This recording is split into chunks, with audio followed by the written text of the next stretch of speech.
The pulse of a city is often measured by the prowess of its sports program and the heroic embodiment of those who make it so. Hi, I'm Wes Lukoshus, Chairman of the Hammond Sports Hall of Fame Steering Committee.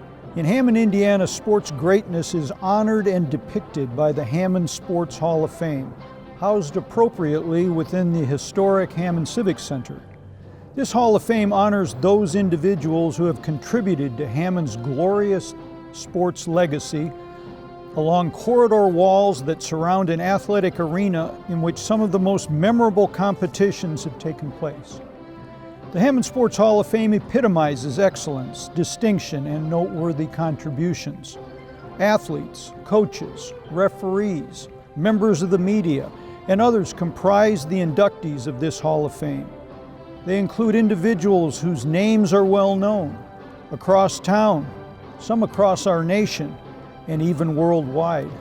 They also include those who may be more unsung in the roles they played, but every bit as prominent in their contributions to Hammond's rich sports heritage. In honoring those who have demonstrated athletic excellence with character, the Hammond Sports Hall of Fame symbolizes a priceless unifying component that has helped contribute and vitalize a stronghold of pride in Hammond. Welcome to the Hammond Sports Hall of Fame and this, our 35th annual induction program.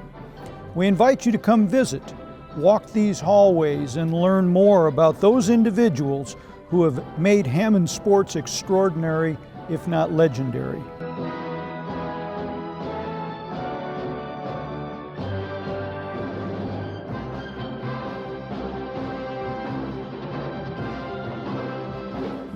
On behalf of Mayor Thomas McDermott Jr. and the Hammond Sports Hall of Fame, welcome to the 36th Annual Hammond Sports Hall of Fame Induction Dinner. I am Russ Marcinek. It is my pleasure to serve as Master of Ceremonies tonight, along with Doug Friend. We will now have posting of the colors.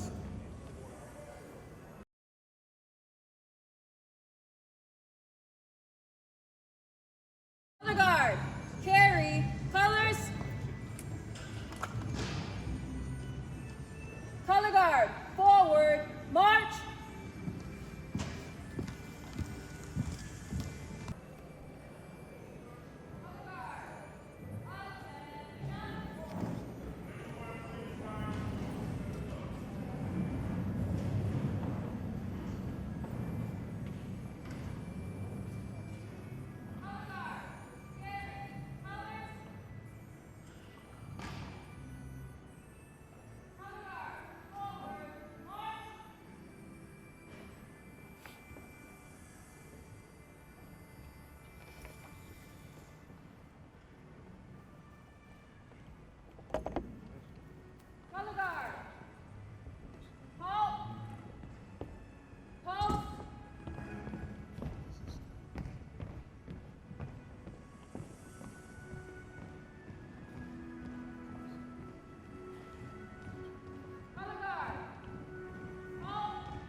Oh, say, can you see by the dawn's early light what so proudly we hailed at the twilight's last gleaming, whose broad stripes and bright stars through the perilous fight o'er the ramparts we watched were so gallantly streaming.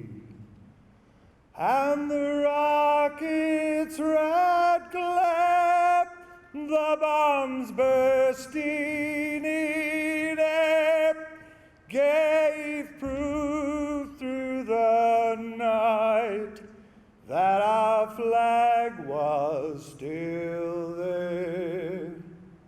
Oh, say does that star-spangled banner yet wave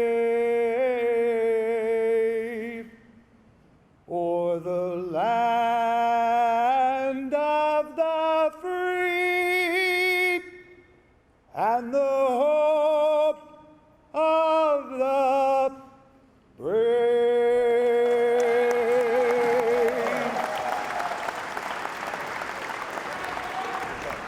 That was Bob Donelson, a Hammond High, Hammond Central, I don't know what to say.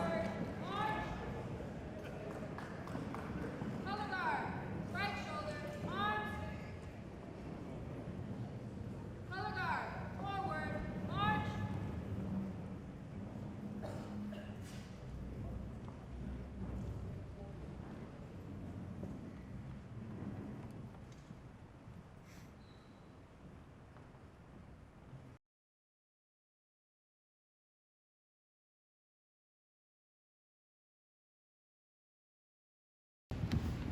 Color guard. Halt. Color guard. Order. Arms. Fall out. Okay, that was Bob Donelson, who sang the national anthem, a Hammond High graduate, and now we'll have an invocation by Wes Lukoshus.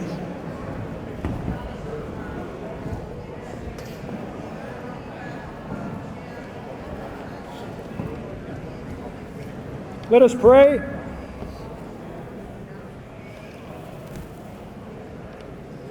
Our gracious God, we thank you for the opportunity to be here this evening to honor these individuals for whom you have blessed with outstanding talent. We pray that you will be with each of us tonight, that you would bless the evening, that you would enable us to represent our community and your kingdom as you would desire. And now let this food nourish us. We pray this in your name. Amen. Okay, we'll begin the dinner. If there is anyone who needs any help, the ROTC, somebody will come and help you get a dinner. If you, Sharon Myers and Marie Herring will be to help what tables should be going to eat. We will begin with the first table with inductees here, and inductees can go get, where are they?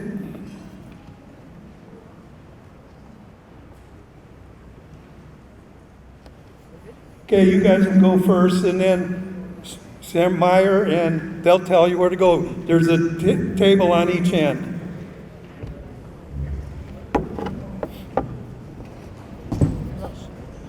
If someone needs help, have them raise their hands. So we can see. If someone needs help, raise your hand.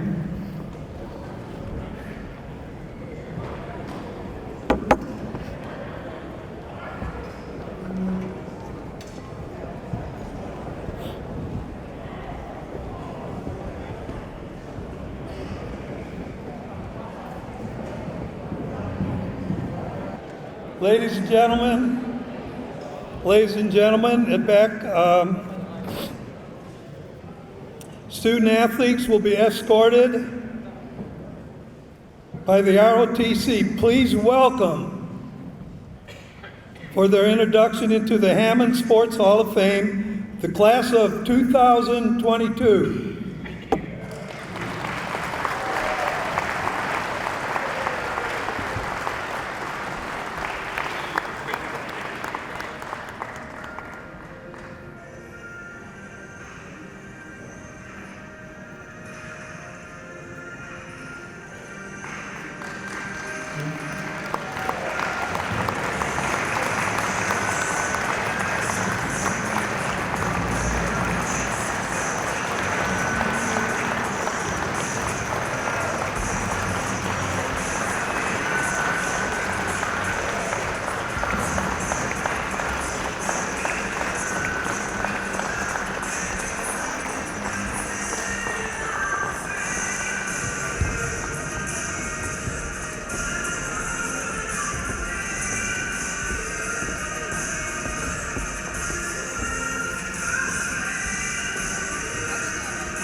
in the class of 2022.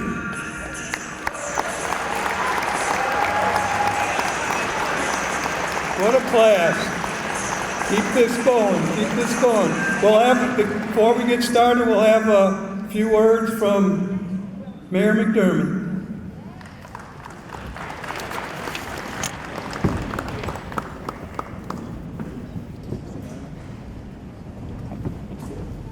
Hi, everybody. Welcome to the Hall of Fame, everybody. I don't know, first off, to everybody that's being recognized, can you give them a big round of applause for being inducted into this very honorable.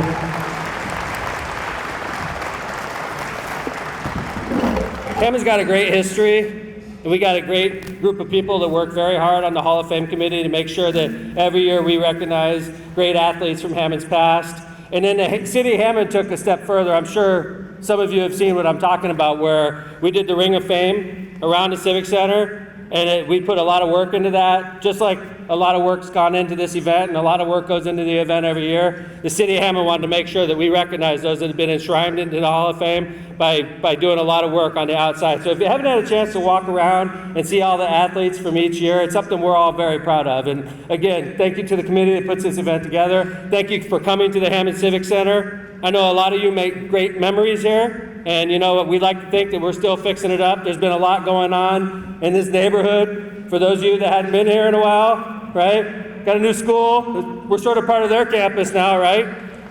Hammond Central. It's gorgeous. Something we're all very proud of. Whoa. Sorry about that. It's something we're very proud of. For an urban city to do a referendum for a brand new high school is rare in Indiana. And the citizens of Hammond pulled together with the school city, Superintendent Miller, school board, and we built new Hammond Central. It's over a $100 million project. Obviously something we're very proud of. But I wanted to welcome everybody to the 36th Annual Hammond Sports Hall of Fame induction ceremony. It's both an honor and a privilege to be standing here tonight to honor some of the best athletes to represent the Hammond School excuse me. Tonight we are honoring 7 of Hammond's finest athletes. In the words of Henry Wadsworth Longfellow, the talent of success is nothing more than doing what you can do well, and doing it well, whatever you do. Your induction is a testament to your dedication and hard work to achieve this goal. This honor bestowed upon you is the perfect opportunity to remind the community how talented, hardworking, and deserving you are of this award. Tonight we will celebrate your achievements, demonstrate our pride in your accomplishments, and join in the celebration of your success. The reward of a thing well done is to have done it well. Ralph Waldo Emerson. Congratulations and best wishes to all of our honorees, and thank you to the family and all those in attendance tonight. God bless you, and thank you, everybody.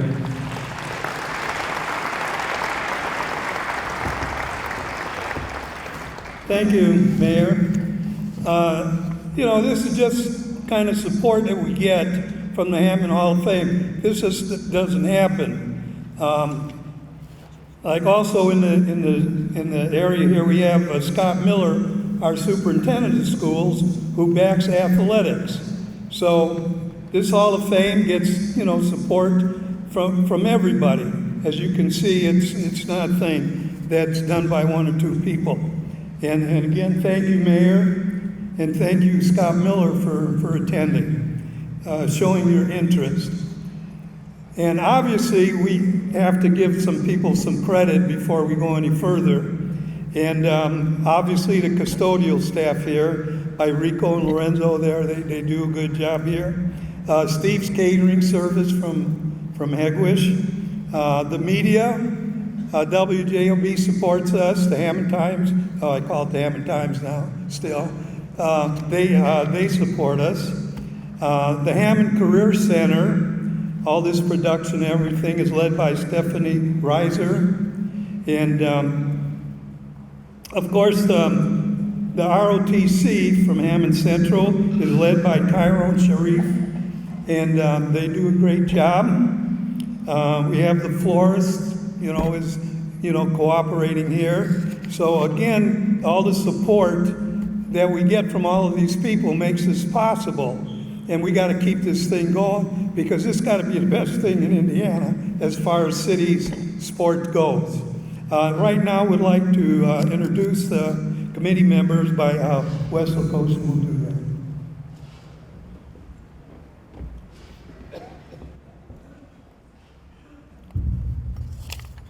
Thank you, Russ. Boy, what a joy it is to be here. Hammond has a great historic sports tradition, and I think your presence here tonight exemplifies how much you think of the heritage of this great city. Some 300 people here this evening, and to put on an event of this nature, our 36th annual induction event. Put on an event of this nature takes a great deal of love and compassion and hard work by a devoted group of committee members. And I'd like to just run through the list quickly. When I mention your name, please stand up. I'll ask for your applause after all the names have been announced.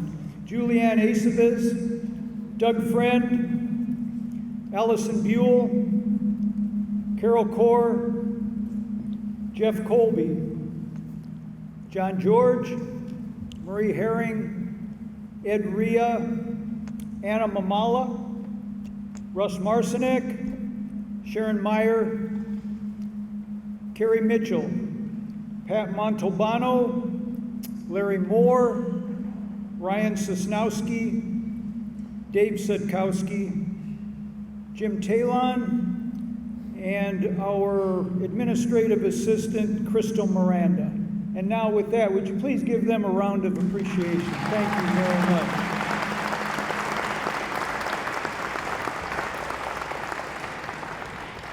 Also wanted to give a huge shout out to John Vesmar of the city's technology team, Robert Teets, our Hall of Fame webmaster, and Anisha Gillespie, the facility manager here at the Civic Center. We couldn't do this event without any and all of those individuals whose names you heard. So finally, just closing my brief remarks here, a lot of people ask us, what does it take to get inducted into the Hammond Sports Hall of Fame? And there's a process, as you might expect, but it starts with a piece of paper that is in your printed program this evening. It's an induction form. To get the ball rolling of someone who you think is worthy of Hall of Fame induction, one needs to complete the induction form, get it back here to the Civic Center, and it'll get into the committee's hands, and we'll take it from there. So if you have somebody who you'd like to see considered, please fill out the form and get it back to us. Hope you're having a great evening, and I hope it'll continue to you. Thank you very much.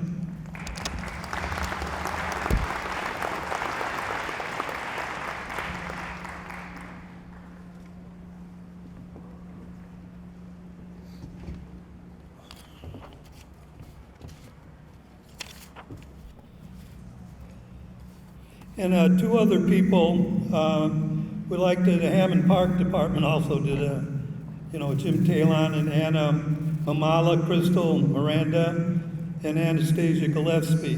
They also, the Park Department did a lot.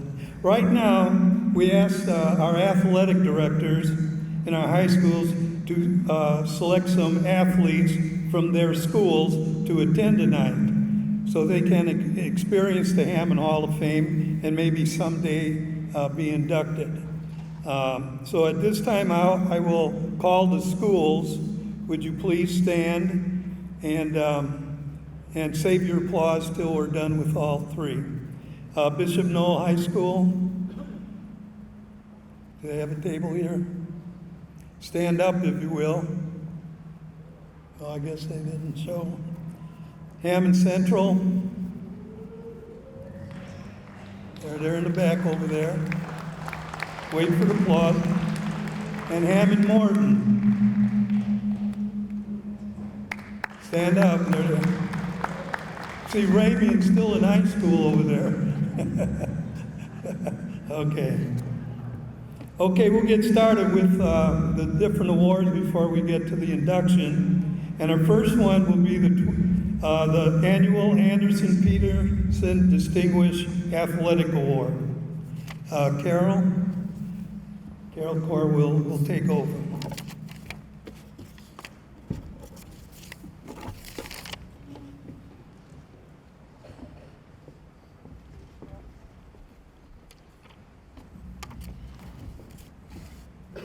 It is a pleasure to present the Anderson Family Distinguished Student Athlete Graduate Award. Dave Anderson, an inductee from the class of 1992, and his sister Jean Peterson recommended honoring graduated male and female student athletes from a Hammond High School that exemplified those qualities for which the Hall of Fame was established: contribution, ability, service, citizenship, and dedication. Though Dave Anderson died several years ago, this award is continued in his memory. The names of the 67 recipients who earned this honor are listed in your program. The 2022 recipients from the class of 2021 are Courtney Blakely from Bishop Knoll Institute and Joshua Lamp from Morton High School.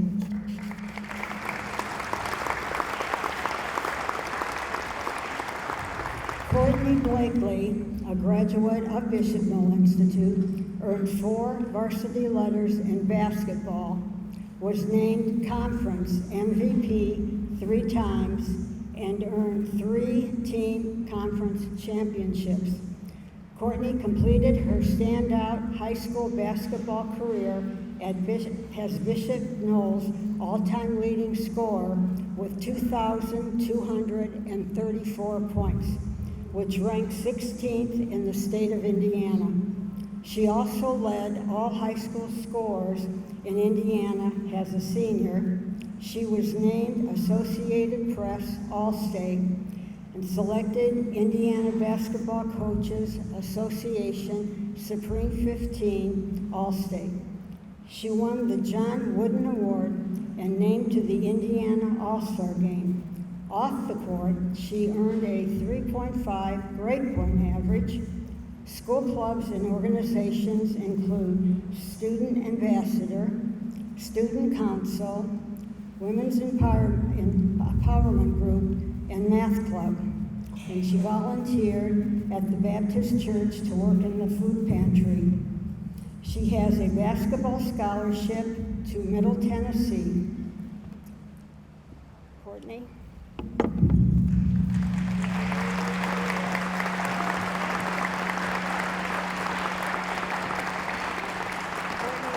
Stand right here. He's going to get a picture. Okay? Move up here.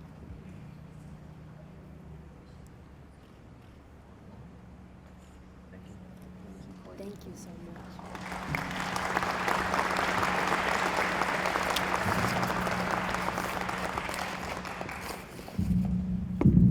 Joshua Lamb, a graduate of Oliver P. Morton High School, earned 9 varsity letters, competing in football, swimming, and baseball, earning all conference in baseball and swimming.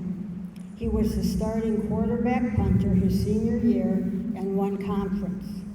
His freshman year, he earned Morton's Freshman Swimmer of the Year and was team MVP in baseball his senior year. He was Morton's salutatorian, earning a 4.3 grade point average, was first team academic All-State in football. He also played baseball for the Hammond Hurricanes for 3 years. His community service contribution included the HC3, Hessville Commerce, Community, and Creative Hessville Cleanup. He has a baseball scholarship to Marian University and is a recipient of the Hammond Education Foundation Scholarship. Joshua.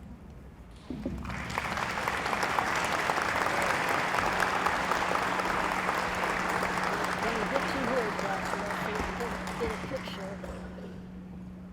Where's my hand on that? Congratulations.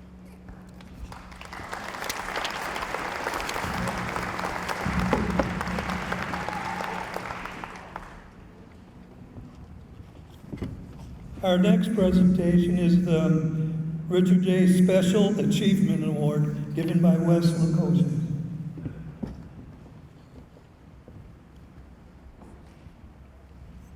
Thank you, Russ. The namesake of the Hammond Sports Hall of Fame's Richard J. Special Achievement Award As a former Gavitt High School teacher and coach whose passing came much too soon, he was a tireless, dedicated advocate of the student athletes he coached in track and field, cross country, and wrestling.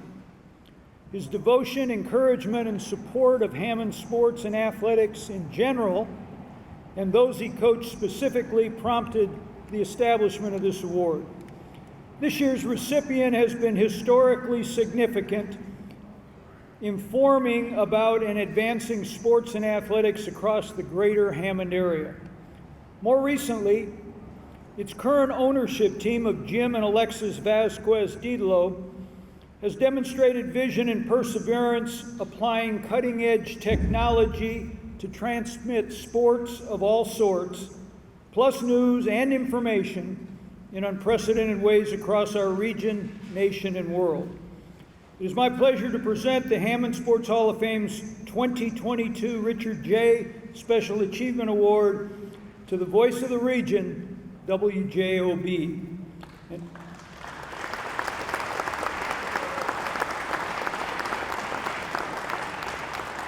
Accepting this evening for the Didlos, who are unable to be present due to a family commitment, is a member of JOB's stable of outstanding broadcast personalities, Dave Kusiak.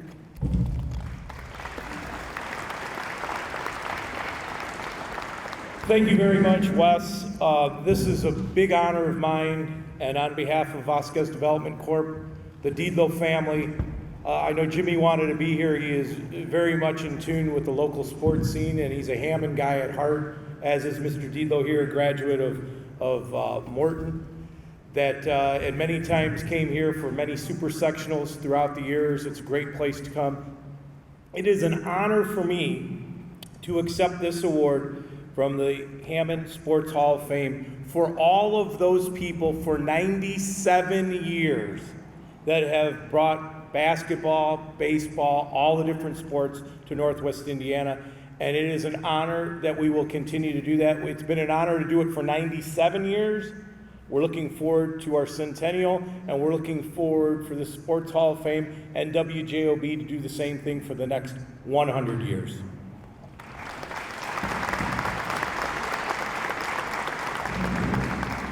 Thank you. Picture. Don't break the camera.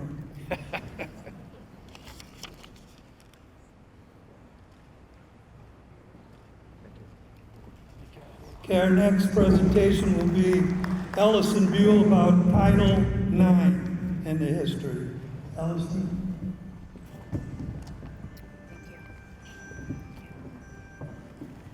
Good evening. There's a presentation on the video screen there showing the beginning of sports in Hammond for girls' sports. If you've ever had a chance to look through old high school yearbooks before the 1970s, you'll see plenty of sports pages. Photos filled with boys playing football, basketball, baseball, running track, wrestling. But what's noticeably absent are girls' sports.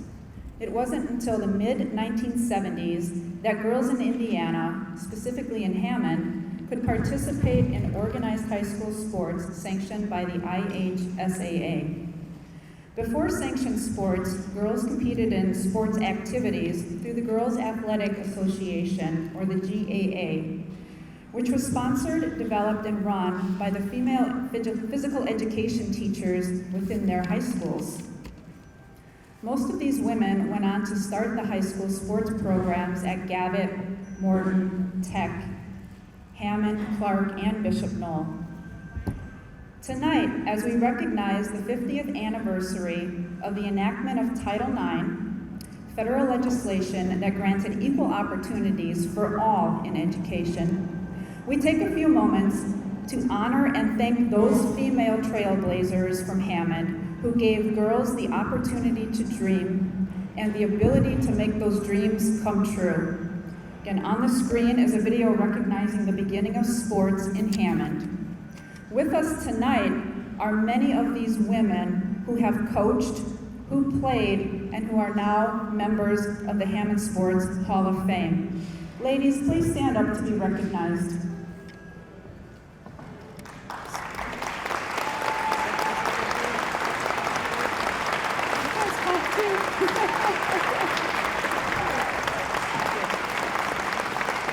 Thank you. In addition, two of those pioneers will share their stories tonight. Miss Margaret Kelly from Gavitt, who's walking up now, and Miss Carol Core from Clark.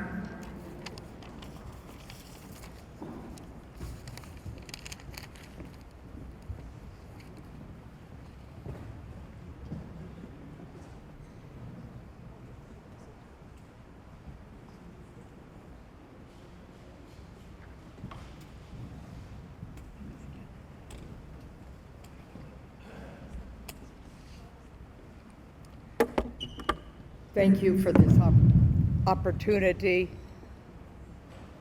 If you were here at the beginning, you know what it was like. It took perseverance, patience, a lot of hard work, and a lot of working to make the school city of Hammond, the state of Indiana, etc., realize that girls, young ladies, women, were just as able and interested in conducting and being in sports as boys. However, it took us a long time for that to be realized. And those of us that were here at the beginning, it's been a long, hard pull. But the neat thing is, now as you look around, you see these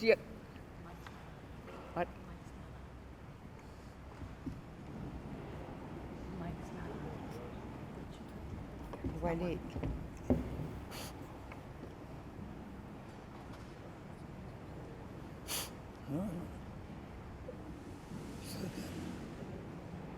We're still being silenced. You heard Jim teacher yell. I can do it. I don't know. Testing, testing. They got a new system. No, it's got. Anyway, life has gone on, and we have seen all of these young ladies now coming to the fore and doing and running programs and giving young ladies the chance to realize that you can do these things. You can induce other young ladies to do even more. You can prove to the powers that be that it was worthwhile for them to finally recognize the worth of women and young girls in sports, because sports is only an introduction. You can go from that introduction, guess what? You can be leaders in anything you want to be a leader in, and thus encourage other young ladies to follow in your paths and thus develop even more.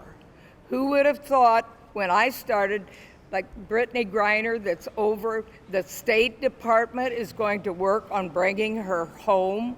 That would have been completely unheard of when I was starting. But now we have these opportunities. Our young ladies are taking the opportunity to survive, to bring on more and more people so that our young ladies and girls can be the future leaders that we always knew they could be. And I thank you very much for this opportunity, and I appreciate the fact that so many of my former students are here and that some of their students are here, and it's a wonderful opportunity that we all have been given and we have used. Thank you.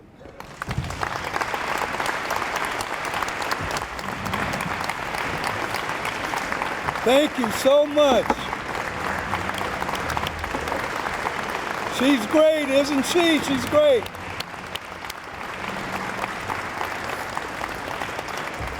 I'll open up the screen, I guess. Okay, as you know, last year we had the virtual Hall of Fame because of COVID. So now we would like the ones that maybe came stand up. We'll give them some recognition, and very shortly, Doug will take care of that. I hope you got a loud voice. I do.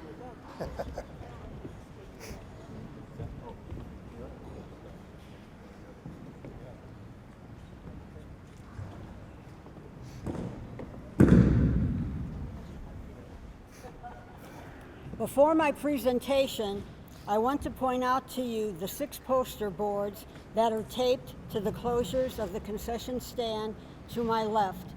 There are 6 poster boards from the 6 Hammond High Schools yearbooks, starting with 1972, the year before Title IX, and then several pictures after Title IX. So, in the quest for equality for girls in sports, there were obstacles that were met with creative solutions by enterprising coaches.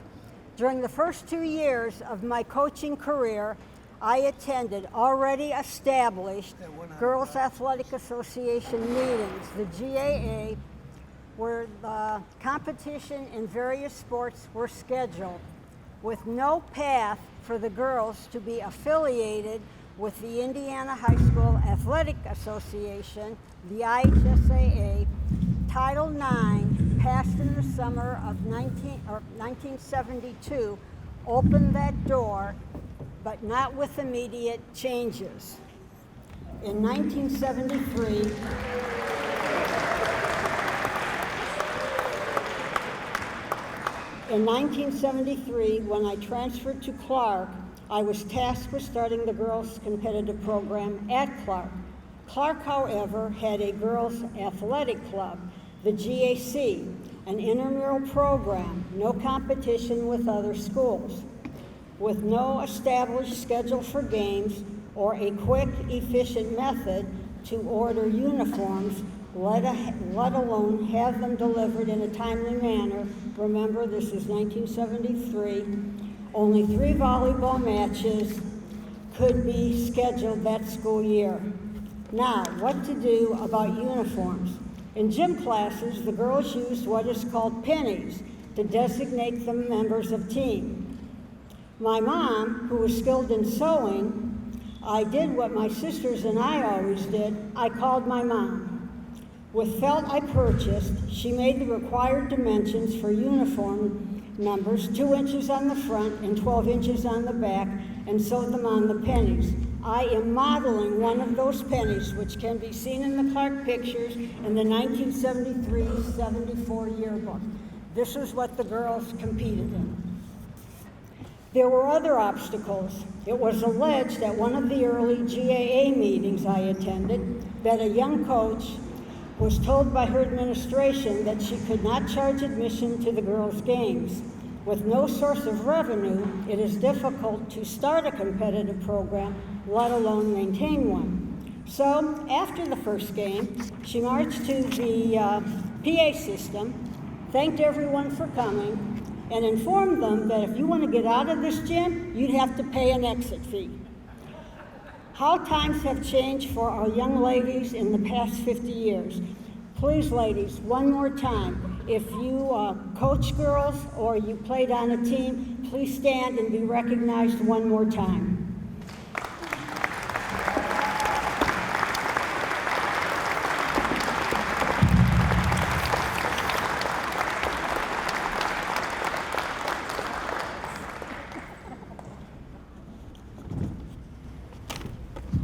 Okay, I hope you guys have your earplugs on.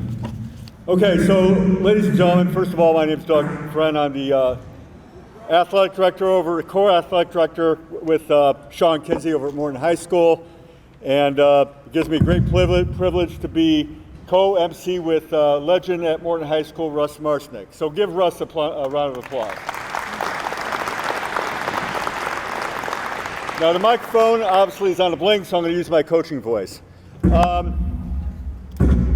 We are here tonight to honor the class not only of 2022, but also the class of 2021.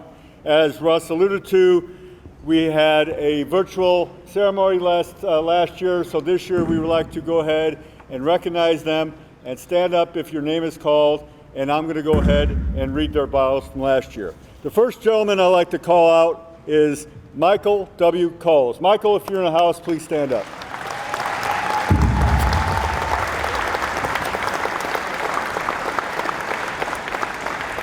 Michael is a three-sport Hammond High School standout football, baseball, and basketball.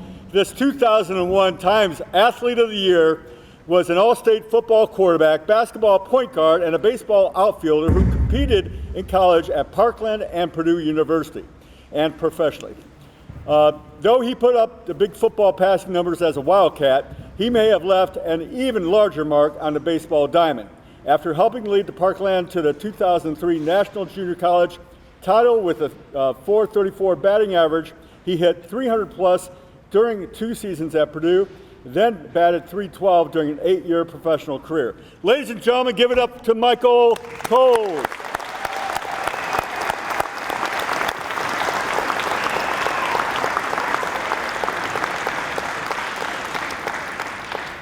The next person I'd like to recognize is Robert Hack. Robert is a 1964 Gabbard alumnus, competed in football, basketball, and baseball for the Gladiators. Then attended Western New Mexico University, class of '69, where he played football, quarterback, and basketball forward. A brief free agent experience with the National Football League, Atlanta Falcons, preceded a 38-year high school basketball coaching career in Texas and New Mexico, during which he compiled a 700-386 loss record. His career also featured a state title, Coach of the Year honors, and induction into the El Paso Sports Hall of Fame. Ladies and gentlemen, Robert Hack.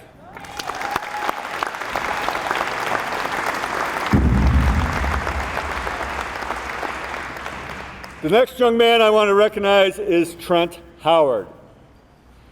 Trent is an all-state record-setting baseball pitcher for the Clark High School Pioneers. This 2008 graduate compiled a 30-8 record and a 2.73 earned run average over 4 seasons. He graduated as a school leader in victories and strikeouts, 335 total, while helping the Pioneers to a 3 sectional, 1 regional, and 4 conference titles. He went on to hurl for Central Michigan University, where he was a 3-time All-Mid-American Conference, second-team selection, recording a 13-9 record, 3.60 ERA, with 203 strikeouts and a 212 2/3 innings. Drafted in 2011 by the Baltimore Orioles, he played professionally for 3 years. Ladies and gentlemen, give it up for Trent Howard.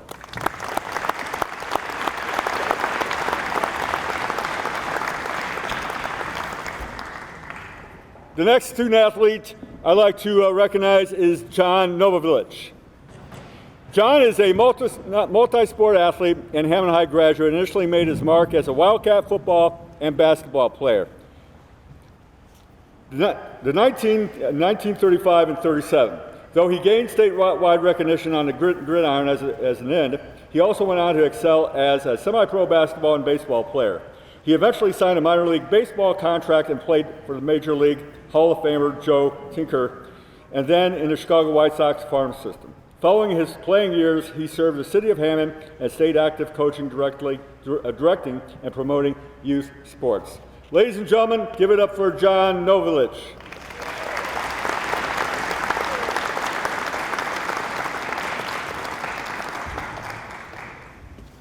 The next person I'd like to recognize is Larry O'Bannon. Larry is a 1964 Hammond High graduate, may not have received all the accolades of the other Hall of Famers, but make no mistake about his value in multiple ways. He helped make a very good Wildcat basketball teams better. As a point guard and defensive specialist, he earned a reputation as a tough player who did the unsung so-called dirty work that is vital to the successful teams. Inserted into the starting lineup as a sophomore, his 10.5 points and 4 assists were per game increased to 15 and 7 respectively as a senior. Ladies and gentlemen, give it up for Larry O'Bannon.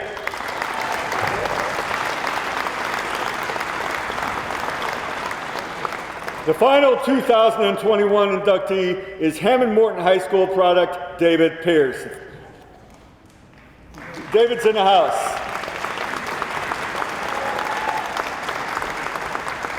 After a distinguished three-sport high school career in football, wrestling, and track and field, this 1964 Morton alumnus wrestled at Purdue University Lafayette as heavyweight, for which he was a three-time NCAA Division I competition qualifier in 1997 through 99.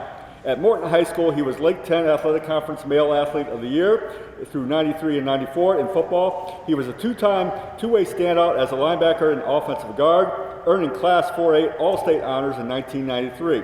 In wrestling, he compiled an 80-8 record and was a two-time state finalist. In track and field, he set school records in the shot put and discus. Ladies and gentlemen, give it up for David Pierce.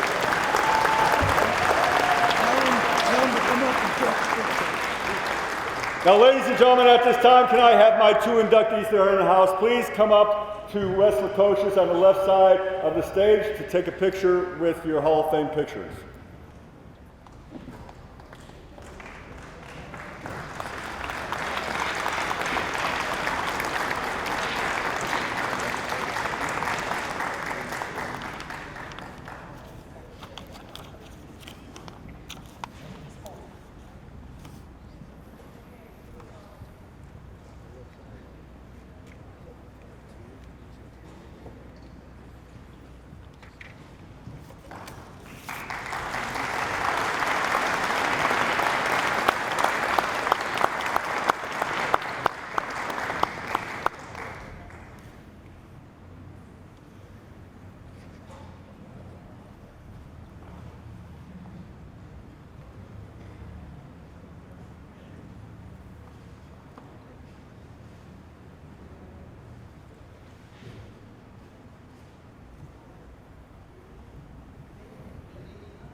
Thank you, gentlemen, for coming back for our live presentation this year. As Mayor and West Lukoshus alluded to earlier, that plaque is going to be permanently in the walls of the Hammond Civic Center along with the class of 2022. At this time, ladies and gentlemen, we are going to begin our induction of the class of 2022. I would like to call up Mr. Larry Moore.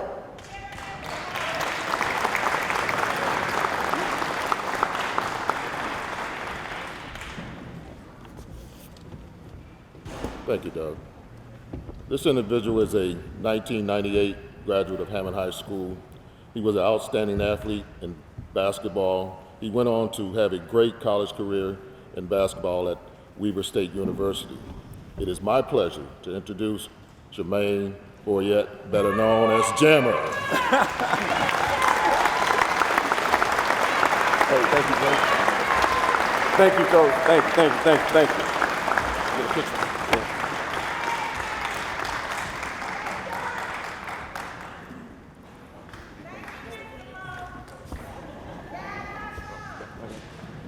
Yeah, let's get one with the black.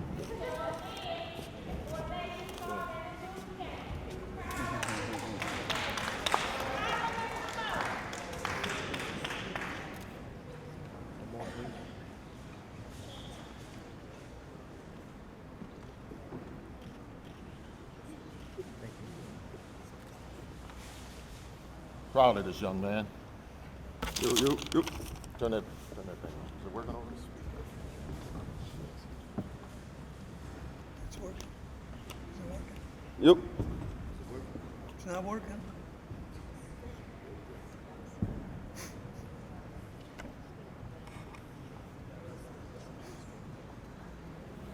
I guess I'm just gonna have to be loud right now. I guess I'm gonna have to be loud. Right now, somebody push the button on.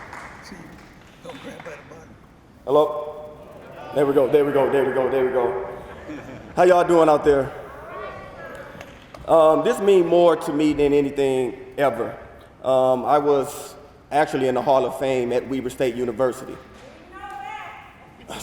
That's my mom, if y'all don't know. Y'all would listen to my mom if y'all don't know. But this here means a lot to me because there's some friends, family, people that connected with me over the years.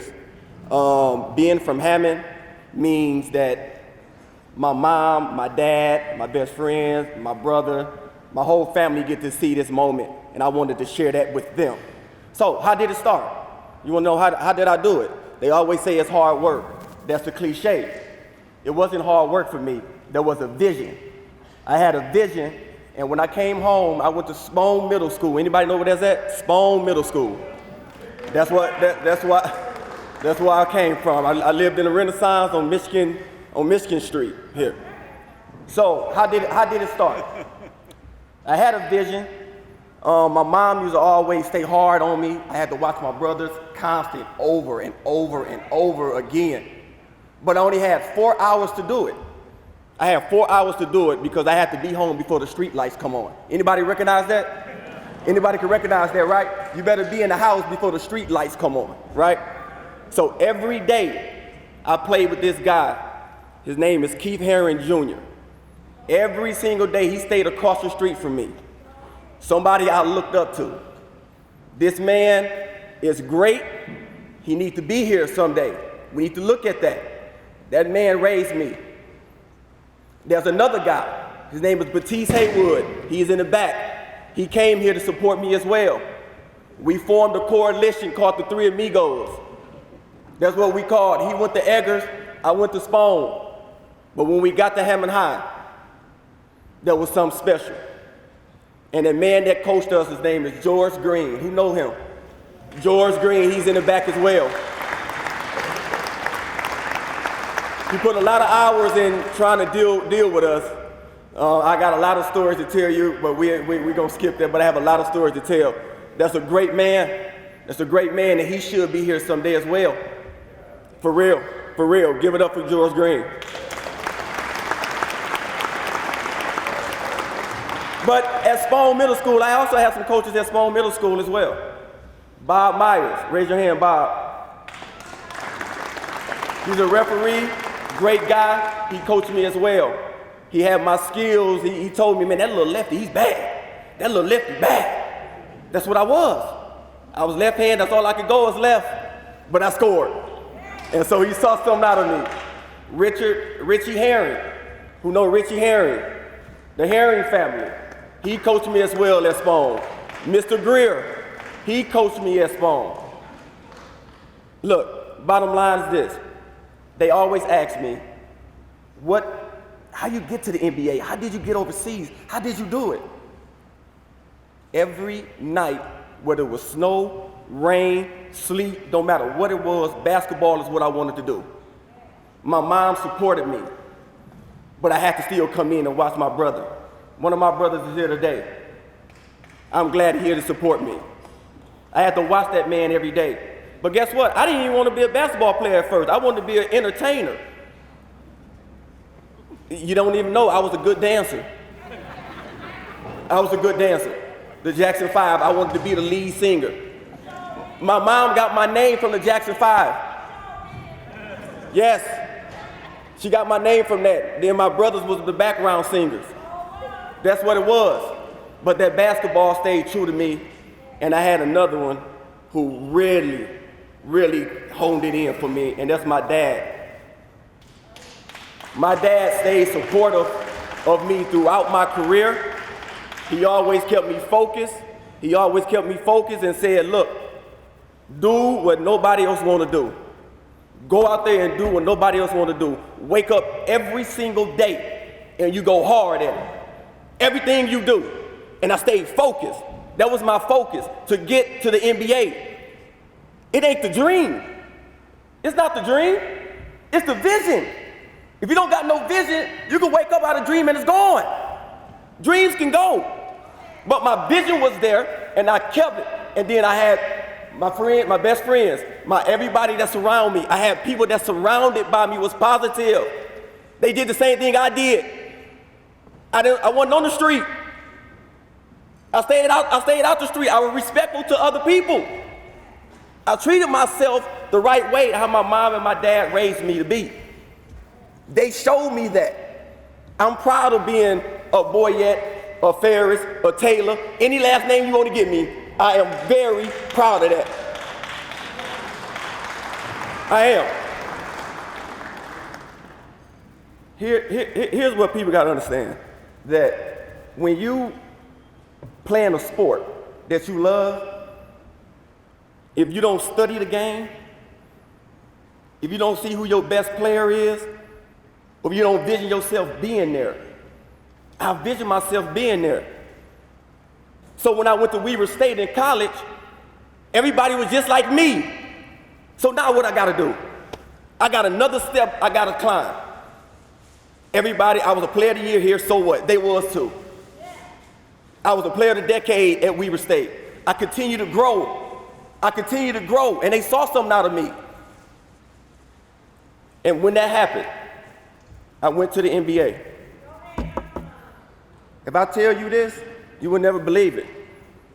My first practice, I met Jerry Sloan. Who knows Jerry Sloan? I met Jerry Sloan. He's standing 6'9", long fingers. He looked at me, he said, "How you doing?" And I'm looking like this.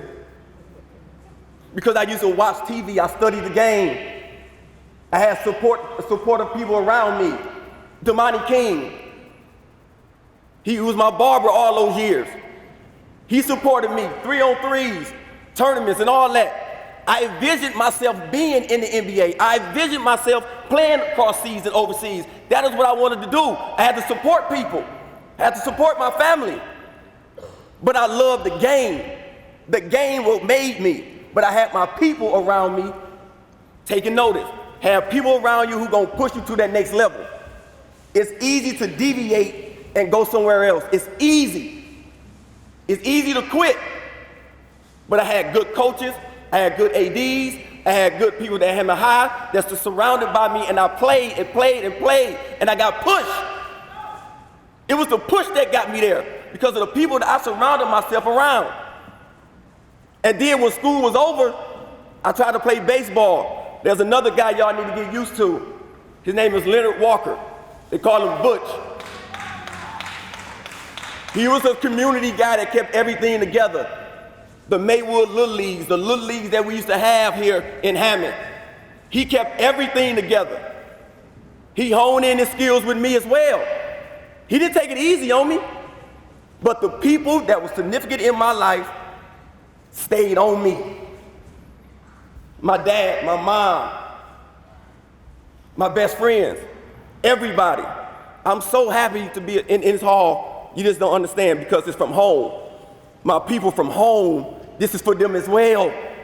If you're not in yet, so what? Share it with me.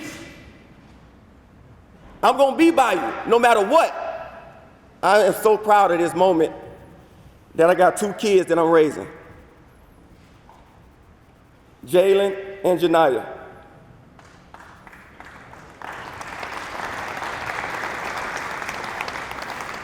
They 13 and 10.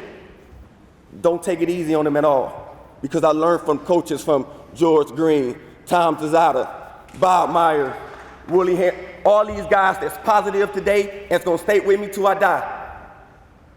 I love them to death. All the coaches who coached me, they know what I was about. My character was good. I have great character. That matters. That's how you play on the basketball court. Your character matters. I shook everybody's hand. I got up, let's go. I was a team player. I was just so happy to be good, because I had a vision. Not because I just wanted to play the game, but when I saw Michael Jordan, when I saw all these other ones, I need to be there. When I was watching college basketball, I stayed in tune with what I wanted to do. I never deviated from what I wanted to do. That's how I got there. It was a vision, not the dream. I could wake up anytime and lose that.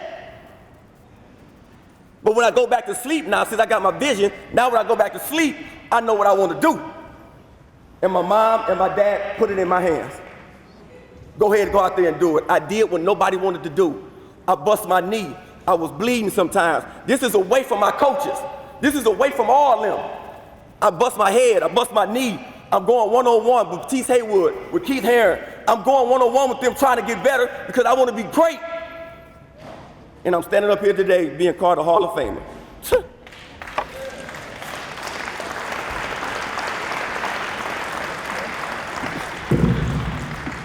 This is my second one. I was there in the Division I college that I went to at Weber State. This is my second one. But this means more than anything. Christopher Moore, the AD at Hammond Central, I played with him as well. He got to share some of this with me. I love that man. David Verter, Borsis, all those guys at Hammond Central. I love them guys. They trying to make a new, this is a new environment. We all need to just come together again. Hammond High is gone, but it's going to be remain in my heart because I'm purple and white. I'm definitely purple and white till I die. I'm purple and white. But those guys who creating something new, they can do it because I see the vision that they have. I'm watching them every day when I go to school, 6 o'clock in the morning, they're waiting on the kids because they want to see a vision for them as well. I see them every day in the lunchroom, in the hallway, talking to kids. That is my support group. As y'all can see who I'm around people who want to better the lives of the kids. That's who I'm around. I'm happy to be around those type of people. I don't hang with the people that's doing bad things. If you're gonna be in my circle, you better understand what we're about. You better understand what we're about. Okay? Last one. To my wife. 11 years. About time, She's the one who hold it down. She's the one to hold it down with everything. I love her to death. She holds me down. When I'm leaving, when I'm down, or when I'm crying, she holds me down. Honey, I love you too. Hey, y'all have a good day. Thank you so much.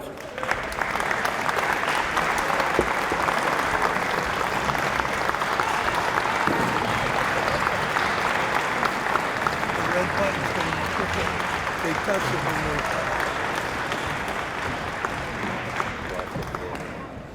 Yeah, I need to. I gotta set the tone. I'm the only one they know. They know everybody. supposed to be green. Hey, we've been here long already anyway. Why not?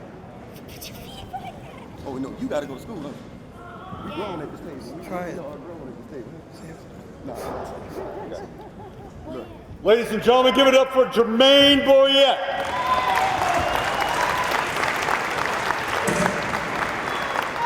I could definitely see the comedian in Jermaine. I think he would have been a success doing either or. So good job. Let me, next presenter, Hall of Fame committee member and former Hammond High coach, John George.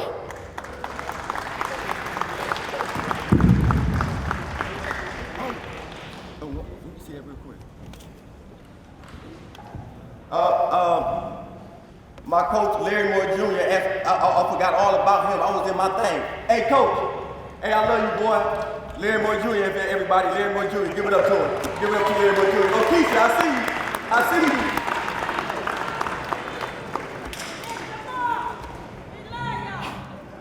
How I'm going to follow this, I have no idea. All right. I'm here to introduce Joe Fletcher. And Joe, you read about him. We've got people that are going to tell you all the good sides about him. I coached him in baseball as well as football. He was as good football player probably as baseball, although he capitalized more or less on that. His freshman football team went undefeated, and they had only 6 points scored against them the whole year. So that's the kind of an athlete he is, as well as his teammates. But I'm here to kind of tell you the opposite side of Joe. Joe was a great guy. He was a lot of fun to have around as far as coaching, to be around. One story, I got many, but anyway, one story, we were playing baseball out at Lowell High School, and it was a beautiful Saturday afternoon. We played a doubleheader. Bill Strader, the head coach, always played the first game was the varsity, and then the second game was always the rest of the guys, the JV, those guys. And so therefore, we were into the second game. I was coaching at first base. End of the inning came in. No Joe and his buddy Steve Runyon.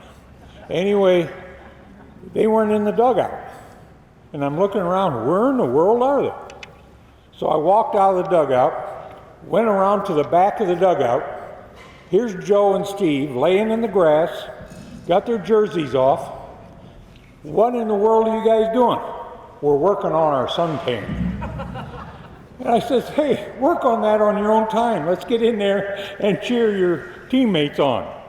But this is the kind of fellow Joe was.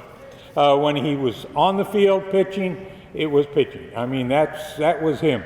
But when he wasn't, then he had a lot of fun. He had a lot of friends and everything. So all I want to do is now turn it over to his son, Jace, and Jim Hilbrick, who are going to fill you in on the rest of it.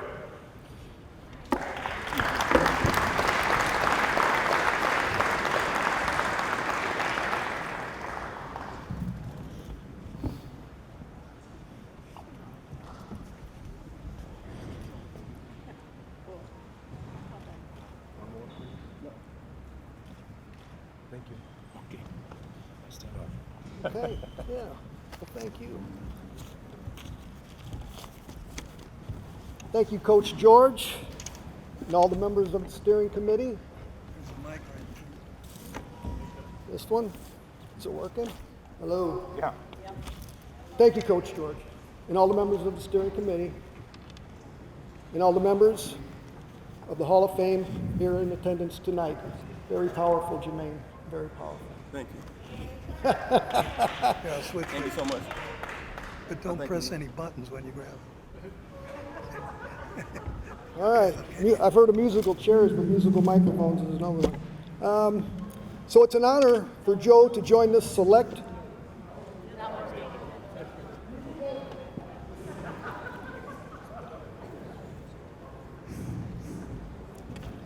It's an honor for Joe to join the select group of athletes, coaches, administrators, and others being recognized for doing something they love and being very good at it. It is an honor for me to accept this on behalf of my best friend Joe and the Fletcher family. Joe could not have achieved this without the support of his immediate family, whom I would like to introduce. Mother, Nancy, would you like to stand, please? A lovely lady, Nancy Fletcher, please. Thank you so much. Sister Francine. Thank you. Brother Hooter. Brother Charlie. And I see nephew AJ is also in attendance. Son Jace, a fine young man, and Jason's mom, Jane. Jane, anyway, is she over there? Yeah. Well, Joe started his pitching career at the Edison Fields in South Hammond, okay? He pitched in high school right across the street at the old Hammond High Fields, the old Hammond High Wildcats field, Legion Ball for Hammond Post 168. He was signed to a professional contract at age 19 by the New York Yankees. The Yankees won the Gulf Coast League that year, and Joe received this ring, this championship ring that he wore all the time. He spent a few years with the Yankees and then with the Montreal Expos organization. Joe's continued interest in baseball and his desire to help younger players led him to become the pitching coach at St. Joseph's College in Rensselaer, where his staff compiled one of the lowest ERAs in the nation and went to the Division II National Championship game in 1996. He was then hired at Jacksonville University in Florida. While he was there for a couple years, he helped 9 pitchers on his staff to professional careers. He was then hired at Michigan State, where he helped the Spartans pitching staff cut its Big Ten ERA in half from 2001 to 2002. In 2002, he decided to go into business for himself to be a pitching instructor. He compiled a lot of information that he learned over the course of his career and wanted to pass on these techniques to his pitching students to help them on what he believed it takes to be successful. Fletch's Pitching Essentials Network, PEN, included subjects such as health, nutrition, and recovery, and mechanical consistency and body control. Our friend, Morton High School Governor's baseball coach, Scott Lush, stand up, Scott, there he is, who is a baseball legend around the region in his own right, was teammates with Joe, coached with Joe, and did numerous baseball camps with him, and he is still friends with many of these former players and students. A few of these guys sent letters to Scott so that he could pass them on to the Fletcher family and express what Joe meant to them. I'd like to read a few excerpts from a couple of these letters, if I may, right now. First one is from Jason Tallman, a college coach and business owner. Joe arrived at St. Joseph College at the beginning of my sophomore year. As a new pitching coach, Fletch made an immediate impact on all of us. He brought energy, excitement, and enthusiasm to the field every day. His optimism rubbed off on everyone, and over time, he had every Puma pitcher believing in themselves. That's what kind of guy Joe was. I went from a non-pitcher to one of the top pitchers on the team and in the conference. He drove down to Lafayette to have a beer with me when I signed my first professional contract. I eventually opened the Tippecanoe Baseball Academy in Lafayette, Indiana. I coached at Butler, Ball State, and currently Marian University. I am thankful for all the time spent with Fletch. Joe is the funniest person I've ever known. To his family, he loved you very much and spoke of you often. Jason Tallman. Second letter I'd like to read real quick is from Billy Milos, who is an employee of the Minnesota Twins baseball organization and is an executive scout. What can I say about my boy Fletch? He's one of a kind. We met in 1991 and instantly hit it off. We shared an undeniable bond, a true friendship. For nearly 2 decades, we stood side by side as we both ventured into our baseball careers. If you ever spent any time around Fletch, you instantly liked him. He was that likable. There was a magnetism to his personality. You enjoyed being around him. His ability to teach pitching really separated him from the crowd. He always wanted to learn as much as he could, transfer that knowledge down to his students. He was a teacher, not just a coach. One of the first real baseball pitching researchers in the country. He was on the front edge of new concepts and ideas 25 years ago. With Fletch, it was never ego-driven like it was with so many others in baseball. He just loved the work. You want to know how great he was at teaching pitching? Just ask one of his students. He truly impacted so many lives. Today is a good day because we not only get to celebrate his life, but we also get to honor his work. Joseph Casey Fletcher, today is your day. You are now officially a favorite son of your beloved city, Hammond, Indiana. We miss you. We couldn't be happier for you. You earned this, Fletch. Billy Milos. And I believe Scott will attest, every one of his former students and players feel the same way about Joe. Feel the same way that Joe and Jason and Billy feel about Joe. Excuse me. For all of you here tonight, being a good friend to Joe, I'm sure you all have fond memories of him. For all of us who knew him as a friend, schoolmate, drinking buddy, we know you're in heaven with Dwayne D.W. Williams looking down on us with your D.O. horns up. Congratulations, Joe. We are so proud of you. Thank you.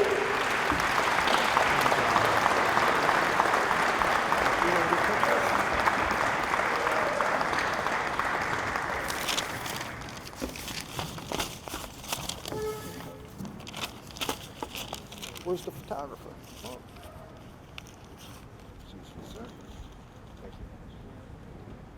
Ladies and gentlemen, I'd like to bring up Larry Moore.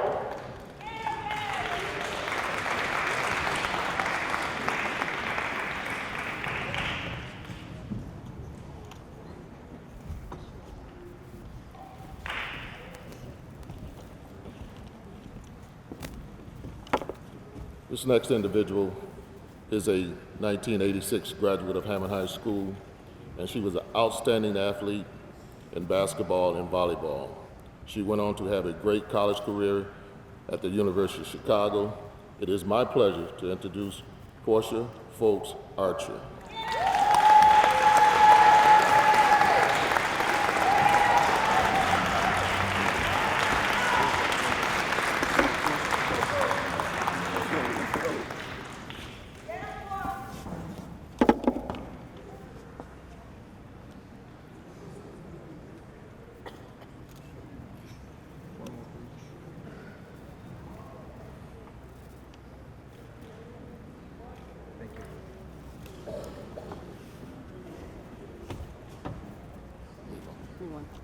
one.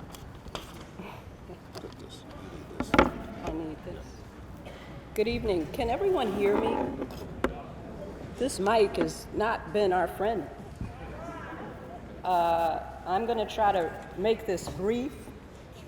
Good evening, and it's good to be with you on this special day. It is indeed my pleasure and privilege, as well as my honor, to be with you tonight. I am humbled to join Mr. Boyette, Mr. Gary Hayes, Mrs. Fletch, Mr. Peters, and those who are being inducted posthumously, Mr. Fletcher and Mr. Whitaker, as the newest members of the Hammond Sports Hall of Fame. I too, Jermaine, am immensely grateful and share your gratitude for this special acknowledgement and for the opportunity to share this moment with my family, friends, and my community. I offer my thanks to Hammond Parks and Recreation, to the Hammond Sports Hall of Fame Steering Committee, and to each of you for being here this evening. I also extend my congratulations to my new teammates and fellow honorees in the Hall of Fame, and my heartfelt appreciation to all those seen and unseen, Shannon, who are connected to this occasion. For as long as I can remember, sports have been a part of my life. They played an important role in laying a strong foundation for my journey of successes and setbacks, both on and off the court. I took a particular interest in the game of basketball, from the makeshift rim and hoop that my cousins, siblings, and I would create, Dale, by shaping a wire hanger on the door in the back room of my parents' home, to the concrete courts of Maywood Park, to the recreation centers and school gyms where I coach my daughters and other young girls, and now to the hardwood and the boardrooms of the MDA. Basketball has been right there, and I've loved every minute of it. In many ways, basketball helped shape my character, built my confidence and self-esteem, helped train my body with exercise and a healthy diet that allowed me to maintain a fitness level and compete at a high level. I know, it's hard to tell any of that by looking at me now, especially that fitness part and healthy diet. But I have the mic, and that's my story. Basketball required and taught me discipline and sharpened my focus and priorities. It helped strengthen my work ethic, develop and hone my leadership skills, and work through adversity. It taught me the value of teamwork, the importance of preparation, and to set and pursue ambitious goals. Basketball also taught me the power of a short memory, to not labor on the last play or the last shot, but to have the courage to take my shot, make or miss, and live with the results. It taught me resilience, to get up if I'm knocked down, if I fall, or get my shot blocked at my height, to fight for what I wanted, and to be a good sport when I fall or fell short. These lessons and more were reinforced and modeled for me daily in my home, by my parents and my family. No one does it alone. So to my family and friends, some of whom are here with me tonight, you encouraged me, you celebrated me, you supported me over the years. And I haven't mentioned you specifically for fear of missing someone's name, but you are my teammates too. You have been an essential part of my journey and the fuel toward my ambitions. Thank you.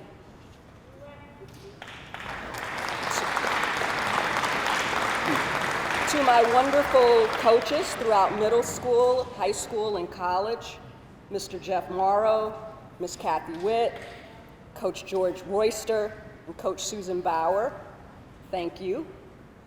And to my many wonderful teammates, one of whom is here today, Danya Pig Coles, thank you for making me better. And I share this honor with all of you. God is good. Thank you.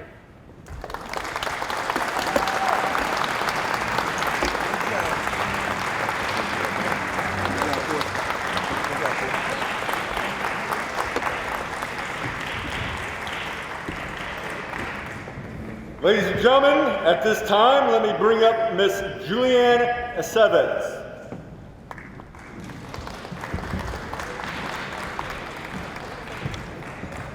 Good evening, everyone. It is my absolute pleasure and honor to speak about a man tonight who has dedicated his life to educating and developing student athletes into the very best they can be. That man is Coach Gary Hayes. So I'm going to ask for a little grace here. We've got 7 decades to cover, so I promise to be brief. My name is Julianne Aceves, as Doug just said. I'm known as Luke's to Coach because as I played for him, my maiden name was Luketic at Purdue Calumet. I was Coach Hayes' starting point guard and captain for my junior and senior years. Ironically, my junior year was Coach Hayes' first year at Purdue Calumet. As his point guard, it was my responsibility to make sure everything went as planned, and when it didn't, it was my fault. Which reminds me of a time when we were at the Trinity Christian tournament. We were playing terribly. We went into the locker room at halftime, and of course he lays into me. Wasn't getting the ball to the post, wasn't breaking the defense, I wasn't breaking the press, and he goes to draw basically a play of how I'm supposed to get the ball into the post. Pulls out a pen from his coat, starts drawing it, and then he goes to erase it to draw something else, only that he grabbed a Sharpie. And he says, "Damn it, Luke's, it's your fault too, let's go." And so we went out onto the court. So in many ways, we had a love-hate relationship of sorts, and I say that with appreciation, respect, of course, and humor, because like a great coach, like Coach Hayes, he definitely tells you what you need to hear, not what you want to hear. Coach Hayes was born and raised in the region, attending George Rogers Clark and continuing on at Indiana State, where he earned 3 varsity letters for tennis. His daughter Kelly attending Munster High and then Michigan State to play tennis, receiving MVP honors in 1998, so that apple didn't fall far from the tree. After graduating from college, Coach Hayes taught 33 years in the Gary and Lake Station Community School Corporations. He was also the athletic director for 10 years in Lake Station. Coach Hayes' coaching career spanned 7 decades. That's amazing. Let that sink in. 7 decades. From 1968 to 2022. That translates to 104 seasons of either high school or at the college level. Now that truly is passion, folks. Dedication and pure love for the game, both for tennis and basketball. His career record as a basketball coach is 474 wins, 253 losses. His career record as a tennis coach combined with boys and girls is 504 wins, 215 losses. While at Purdue University Calumet from 94 to 2004, he coached the women's teams, then the men's team. He compiled a 214 win, 116 loss record, earning 3 CCAC conference championships and 4 CCAC Coach of the Year honors in only 10 years. His best year at Purdue Calumet, not because that was my senior year, but that was the year our team went 27-5, undefeated conference champs, and we qualified for the Division I NAIA National Tournament. That team that I was a part of and he was the coach of is now in the Hall of Fame at Purdue Northwest. In 2006-07, Coach moved over to Calumet College of St. Joseph and led that men's team to a record of 22-7 with conference champion honors. At Lake Station, he coached boys and girls with a combined record of 140 wins and 99 losses, earning Conference Coach of the Year honors in 1981, 1982, 1983, 1984, and 1986. Most recently, at Griffith High School, Coach compiled a record of 98 wins and 32 losses. He was in 2016, he was the Class 3A state runner-up, semi-state champ, regional champ twice, sectional champion 3 times. In 2015 and 16 and 17, his team was ranked #1 in the state of Indiana. And in 2015 and 16, at those years at Griffith High School, he was awarded Coach of the Year honors from the Post-Tribune and Hammond Times. But let's not forget tennis. He coached boys and girls tennis for many years at Lake Station, Portage, Gary Westside, Gary Wirt, and Griffith. He racked up 11 boys sectional and conference titles, 5 girls conference and sectional titles, and 14 Conference Coach of the Year awards. In 2012, he was awarded the District 1 Coach of the Year while at Portage. In that same year, he was awarded the prestigious Ed Yarborough Service Award. This special award is given to someone who has a long-time commitment to developing a tennis program in his or her community, including passion, service to tennis, and dedication to teaching life lessons through the sport. It is important to mention that everywhere Gary Hayes stopped to coach, he created the tradition. In the world of sport, we think of winning coaches or programs as traditions.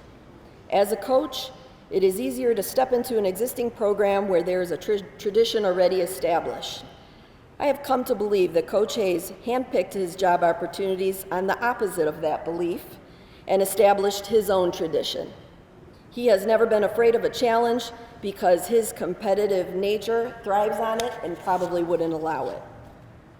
The coach that demanded the best were the ones who cared the most about the student athlete, and that held true to Coach Hayes. I witnessed how he gave to his players. He gave us his time. And there's nothing more valuable than that.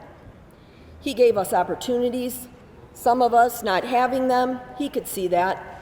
He gave us new shoes, a ride to and from practice or to the game, a tennis racket, took care of a team sweatshirt we had to buy, a book fee for school. This was not a pay-to-play, rather wanting the athlete to compete in something bigger than themselves.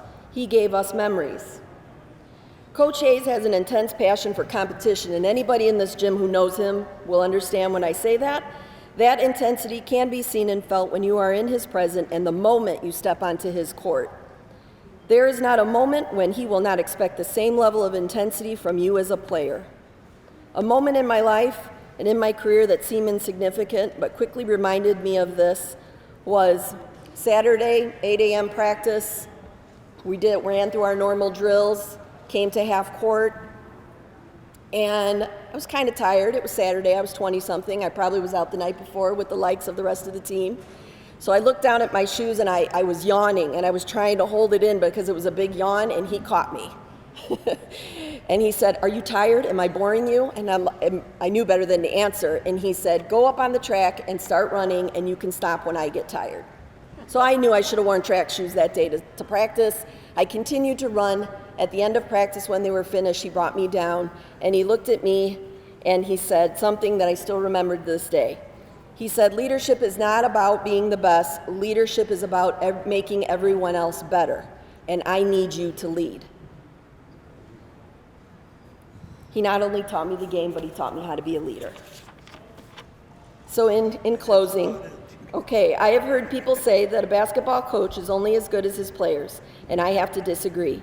It is the coach that has the vision and coordinates the plan of the 5 players moving in one harmony, like a conductor of a symphony, and this can only be done by the coach's direction.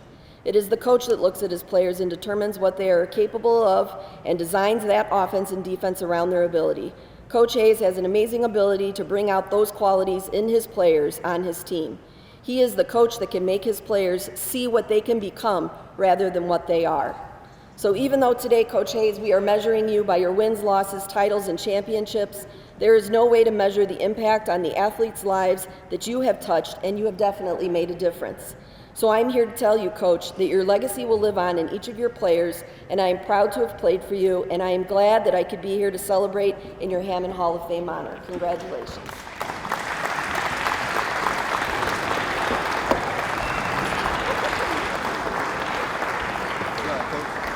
Thank you. I got a lot of Sorry, okay, we gotta get a picture first. We gotta get the picture first. Okay.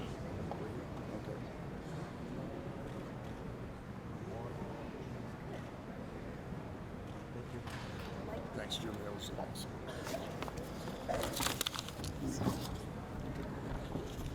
Can table 41 hear me back there? You can hear me good? Okay. All right. Thank you. 104 seasons. I've got some great stats. I'm not going to get like, I've got more thank yous than I do about accolades or whatever, all those things, because no one is successful, number one, if you don't have good people to lead you.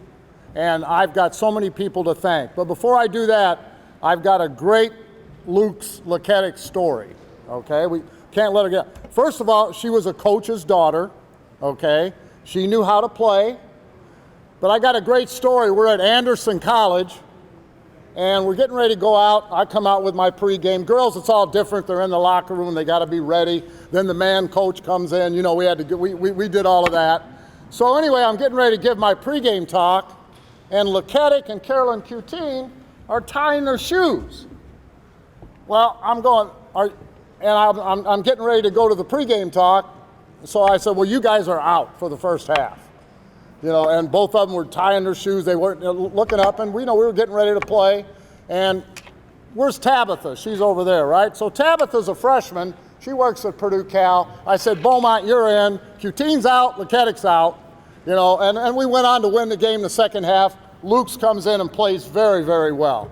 But it was just unbelievable. That team, 95-96, that went to the NAIA Division I. At that time at Purdue Cal, we were NAIA 1.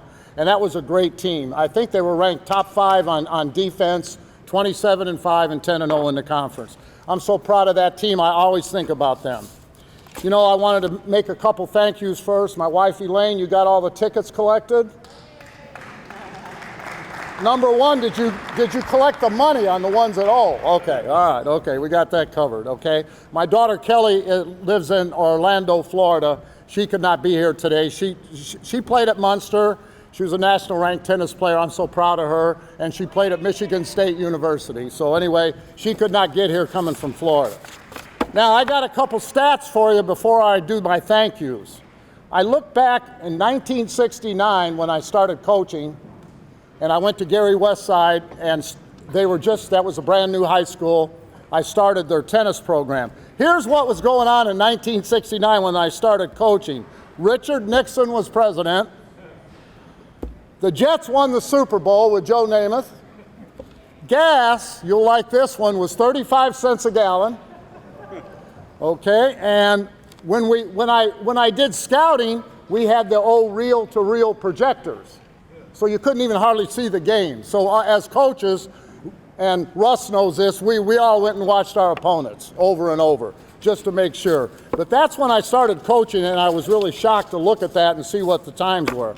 I got started in coaching in '69 in Gary, at Gary Westside, and I also started out at the elementary 6th grade level, and then I went to the 8th grade level at Kennedy King. And the guy that hired me, as some of you old timers will know, Mickey Sofiak from Gary Frable, gave me my first job. Okay, and you know what happened with Mickey? He was a Hall of Fame coach, and he told me, he watched my 8th grade teams play, and he built my confidence. He said, you got to stay in this game. You've got what it takes. And that meant so much to me, coming from a guy like Mickey Sofiak, who was like Johnny Barato in the area, and Bo Mallard. These were the guys that everybody looked up to. The second guy that probably had as much or more of an influence on my life, he's not here tonight, is John Friend. And I can imagine how many people John Friend touched in this room. Okay, his health isn't good. He wasn't coming tonight. But let me tell you about John Friend. He was recruiting one of my players at Lake Station when they were starting Purdue Cal's program. And I got to know John, and he came around. He saw about 8 or 9 of our games. Scott Cherry, you were the point guard that year when we were doing that. And John Friend gave me so much confidence. Here's another guy that's been in the game, understands sports, not just basketball. He understands how to coach. And his influence on me to have confidence gave me so much confidence to keep going on. And then I had I had another Hammond key person my high school coach, Steve Stavros, who a lot of you know was the principal at Morton. And it's funny, 25, 30 years later, I'm coaching at Griffith, and we have all those strong powerhouse teams, and Steve started coming to my games. And there again, when you're a high school kid and you look up to someone, now you're coaching, and that coach comes back to watch you coach. You don't know what that means. That's huge, okay? And that just built he came to all of our Griffith tournament games, and that was so important to me. The last couple people I want to recognize, Rich Mason, one of the all-time great players at East Chicago, Washington. I roomed with him at Indiana State University. I'm on the tennis team. He's on the basketball team. We ended up crossing over coaching. He ended up just coaching. Rich was a big influence in my life. We used to play ball together. He used to teach me a lot about how to play inside. And I became as much of an inside-oriented coach as I was a guard coach, because we played a lot of inside-out ball on a lot of my team. Rich will always be in my heart.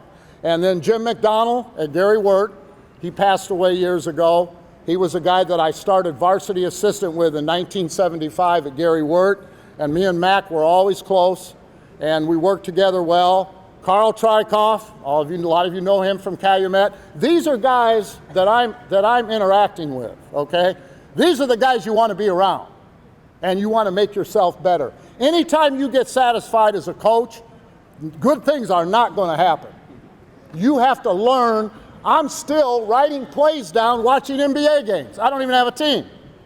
Last week, I was watching a game. Hubie Brown was announcing. I'm writing down a play. He ran a double stagger screen, and I'm going over there. Well, if I ever coach again, I might be able to use that. You never can stop learning. And when you and when you think you've got the answers, that's when bad things happen. Trust me. Been in the game long, coached over probably 1,000 games, counting lower level. Another guy that I always looked up to and I wanted to recognize was Ron Heflin from Gary Roosevelt. He was another guy, didn't get to know him that well, but when you talk to him, he was a dead serious guy, and he understood basketball. I had a great respect for Ron Heflin, one of the best coaches ever out of our area. And then some administrators I want to thank. I'm not getting long-winded here, but you have to understand I coached 100 seasons. I've got people that I have to recognize. It's not easy. Buford Waterhouse, the athletic director at Westside, hired me for tennis. John Stefanelli, the principal at Gary Wirt. Dr. Kaz Kays, who hired me for my first varsity job at Lake Station in 1979. His son, Kaz Jr., is here. His son is an orthopedic surgeon in Indianapolis. Kaz had a lot of, once he understood me and we were on the same page, our Lake Station teams were as good as it gets. My Lake Station players are here, some of the family, and we always wanted to have a class system in the 1980s. Our 2A basketball teams were loaded, but you know, we were in a big school sectional, and it was very difficult to get out of there. Because when you're at a smaller school, usually you don't have the depth on the bench, so you have to create the intensity every day. But Dr. Kays was a big influence. And then later on, after Purdue Cal, and John Friend brought me in there, and I did the women's team, and then I did the men's team. I was there about 10 years. And then I can't remember, it was about in the summer of 2014, I think it was. Anyway, I get a call from Dr. Marikas at Griffith and Bill Crowley, the athletic director, and they asked me about, would you be interested in the Griffith basketball job? Well, by then I was kind of like, I wasn't sure what I wanted to do. But I called some people, they said, Gary, they've got some great players at the 8th grade level coming, and it might be a thing you want to look at. So I decided, I interviewed with Dr. Marikas, and everything worked out. And I just have to talk a little bit about our Griffith team, because our 4 years there were phenomenal years. And I was, talking about Jermaine, us and Hammond High had a war, and it was a good war, okay? We were tough, physical teams, okay? But our Griffith team for those 5 years went 98-26. We won 3 sectionals, couple regionals, all of that stuff, semi-state. But then here comes the toughest thing of my whole life, probably, as far as professionally. And a lot of you know this story, where we get on the bus, we're going to play the semi-state, we're number 1 in the state, no one's played within about 20 points of us in the tournament, and we had the bus accident on I-65.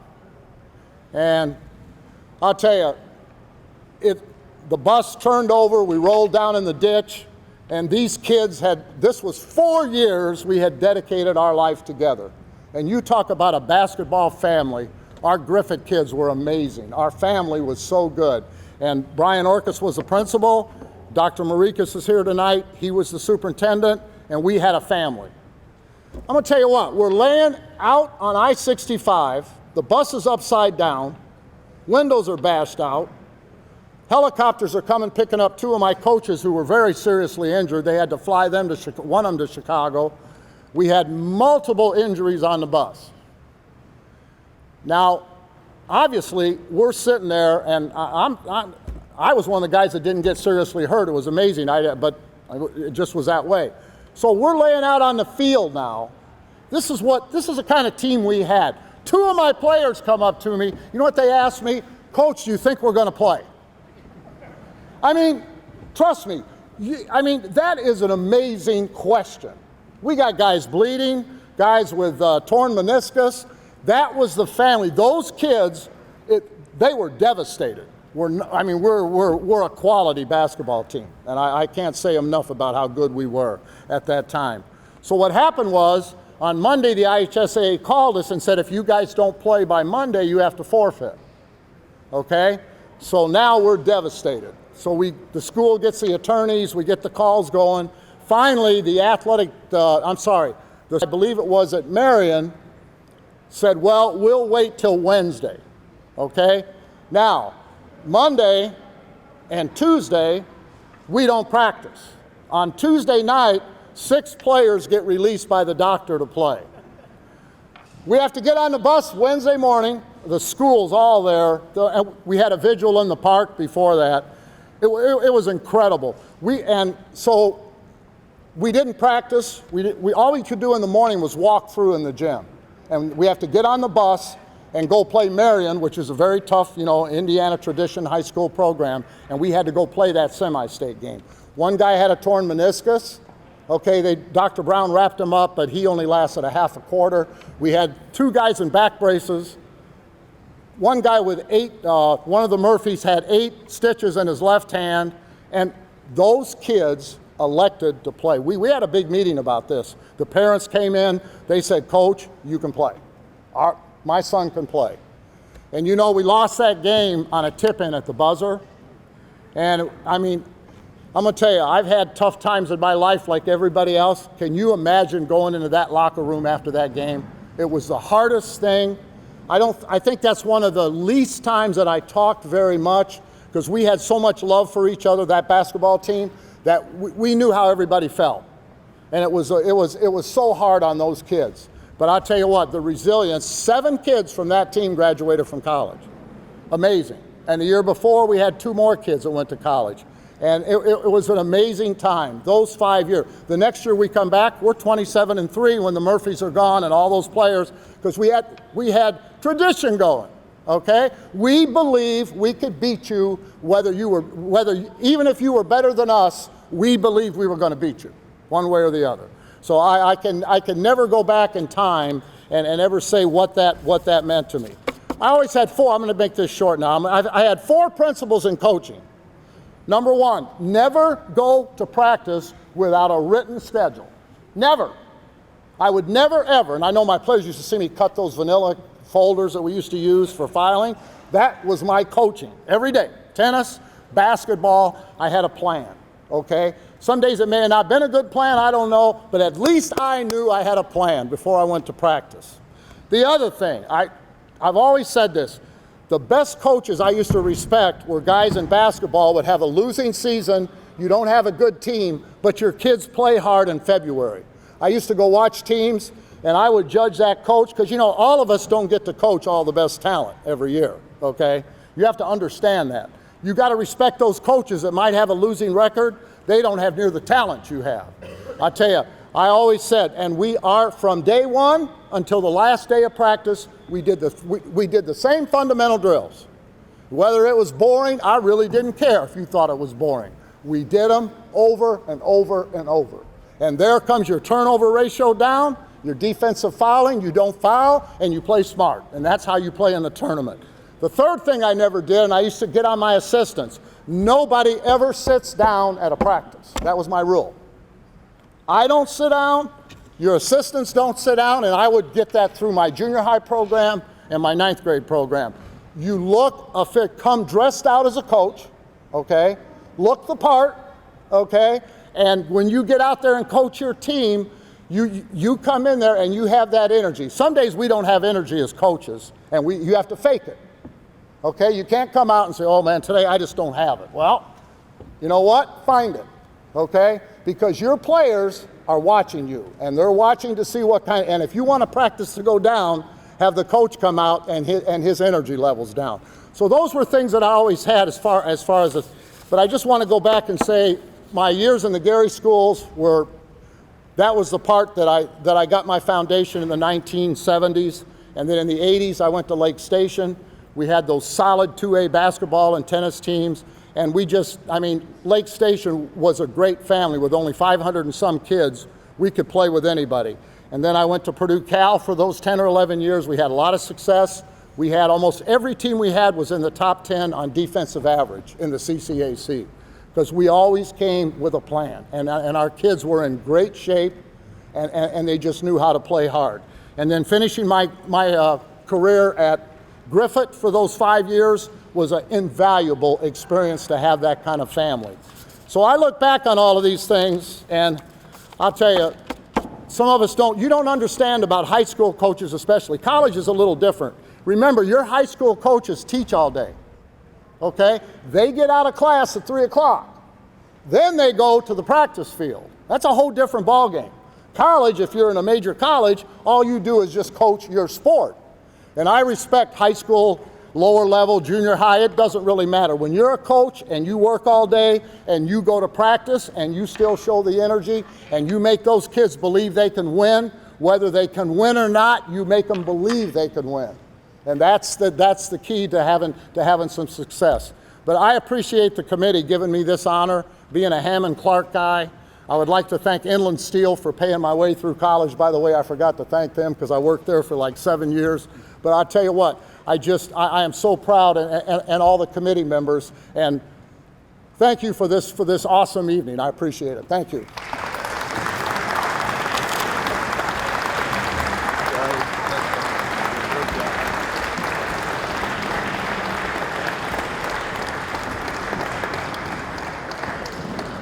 Ladies and gentlemen, I would like to introduce our committee member, Sharon Meier.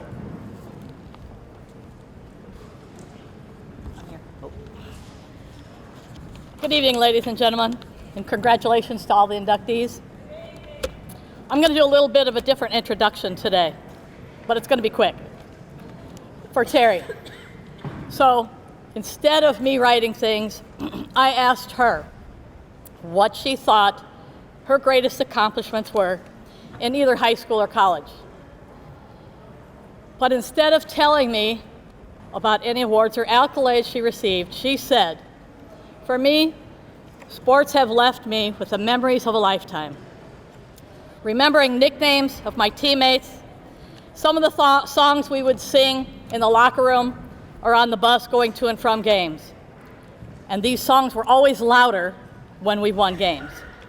And I remember teammates that motivated me and ones that taught me to see good in all things.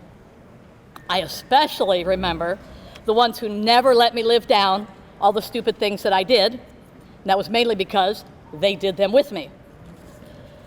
I will forever remember the coaches who pushed me and never let me give up, all the times they yelled at me and made me run till I could hardly walk. But more than that, I will remember the opportunity that they gave me to play sports that I loved and the lessons that I learned. As her coach, I could not have asked for a better player. Always played her heart out, gave everything she had, every practice, every game. She was the most team-oriented player I ever coached. And if there was a game on the line for the last shot, the last at-bat, the last set, the last race, Terri would be my pick to take that one. Thank you for letting me introduce Terri Meier Fech.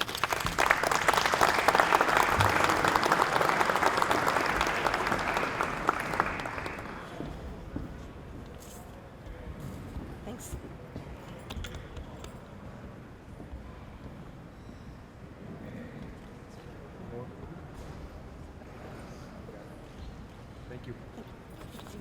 Oh, thanks. Just really quick, one thing she meant, what she made me do the hardest and run all the time, throwing up. She forgot that part. Anyway, good evening. I am honored to have been granted the opportunity to speak before you tonight. First and foremost, I want to give thanks because no one who is successful got to that point on their own. I would like to start by thanking the Hammond Sports Hall of Fame Steering Committee for this nomination. Thank you to my parents, Ed and Esther Meier, for always believing in me, teaching me, pushing me, supporting me, and most importantly, showing me how to be a good person, parent, and coach. Without you both, I would not be half the person I am today. I would like to express my appreciation and gratitude to my brothers and sisters who have always been there for me and supported me as well. I would like to thank my husband, Carl, for continuing with me on my journey as we coached together over the past 30 years. Over the years, I have had unbelievable support from family, friends, coaches, Miss Kelly, who is here tonight as well, and my teammates. I cannot say thank you enough to all of you that came here tonight to help me celebrate. I never expected to stand on the stage before you tonight, but my youth in Hammond, I watched sports carve out a place for me. But in my youth in Hammond, I watched sports carve out a place for me, my favorite athlete and role model, my sister, Sharon Meier, who then passed that passion on to me. Sharon, there's no one more appropriate than you to nominate and welcome me to this stage. I cannot thank you enough for believing in me long before I believed in myself. I cannot pinpoint just one moment, but rather it has been thousands of moments throughout my life that has led me here tonight. It is truly an honor to be here. Eventually, everyone grows and evolves as time goes on, but the common bond sports created has been constant, has stayed with me forever. Thinking back on my athletic career, I am grateful for all the opportunities, heartbreaks, trials, and successes I was given. For better or worse, I owe myself to the courts, diamonds, and tracks I competed on. The good, the bad, the ugly, all made me who I am. They taught me patience, perseverance, and prepared me for a future more than I could ever have imagined they would. More than 30 years after playing my last official game, I no longer focus on wins and losses, but rather what sports have given me. They taught me lifelong skills such as teamwork, determination, confidence, hard work, how to win, how to lose, and how to get up and keep going. Sports allowed me to carve out a place to belong and gave me a platform to grow as a person. Now, I would like us all to remember why we are sitting here this evening, because we love sports. Coaching my daughters, Kaylee and Lauren, throughout their youth allowed me to have hands-on contribution to the future of athletics. I don't know about you, but athletics will never be done playing a role in my life. When we leave this stage tonight, it is no longer about us. It is about cultivating the sports that have given so much to us. It is about nurturing athletics to thrive another day, another year, another decade, another generation. It is about guaranteeing that children can learn, bond, grow, and have fun with sports they love, just as we did. Not only is being inducted into the Hammond Sports Hall of Fame an honor, but it is a privilege to be surrounded by such an outstanding group of fellow inductees and athletes.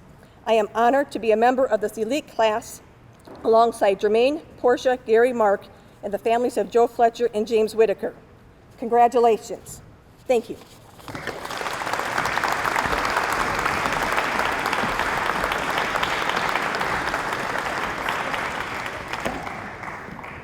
Ladies and gentlemen, let me call up Mr. Wes Lukoshus.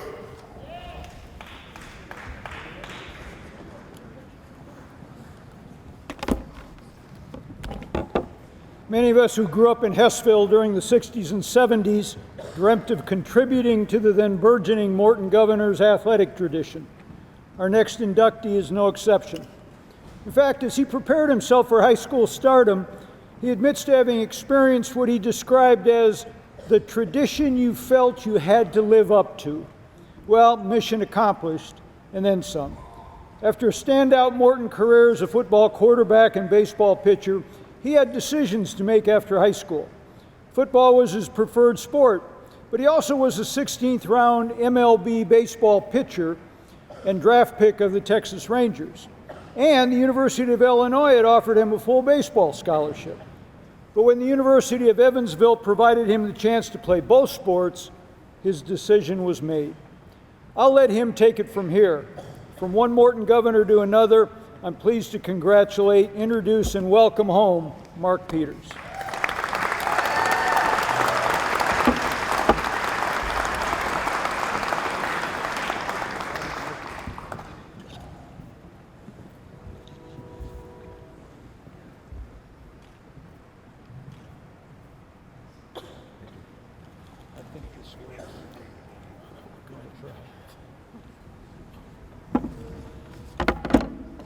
Thank you.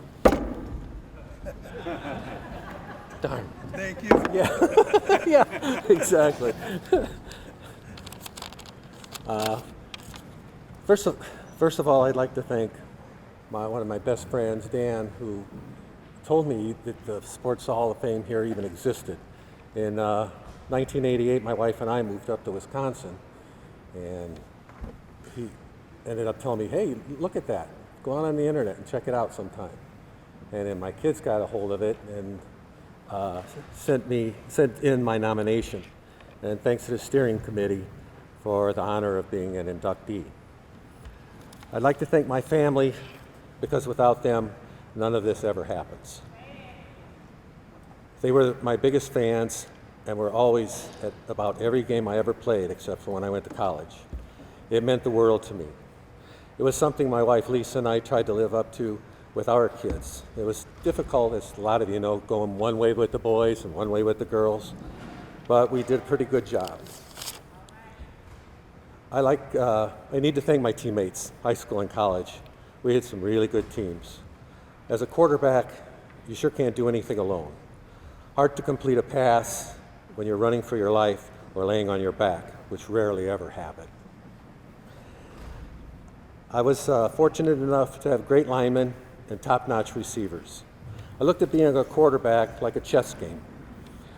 In college, I had the luxury of being able to call any audible I wanted to at the line of scrimmage, and it made football just so much fun. I loved baseball, but just a little bit less than the football. But a big thanks to Tim Ramian for being my offensive tackle, protecting me, and my catcher. And for 2 years, sometimes when you're warming up as a pitcher, you think, man, you warm up, you feel like you can throw it through a brick wall. The other times you feel like you're throwing softballs up there, you know, or the curve just isn't curving. Every time I would say, Tim, how am I doing? You'll do okay, Pete. You'll do okay, Pete. Thanks, Tim, for keeping me straight. Talk about fortunate. I had the opportunity to play for 4 Hall of Fame coaches: Coach Slotnick, Coach Georges, Coach Jancic, and Coach Lukoshus, and my personal Hall of Fame coach, my father. These men sure knew how to coach players. They were some very special men who knew how to bring out the best in the young athletes. And a big thanks to my classmates and teammates who came to celebrate the induction for all of us tonight. Thank you.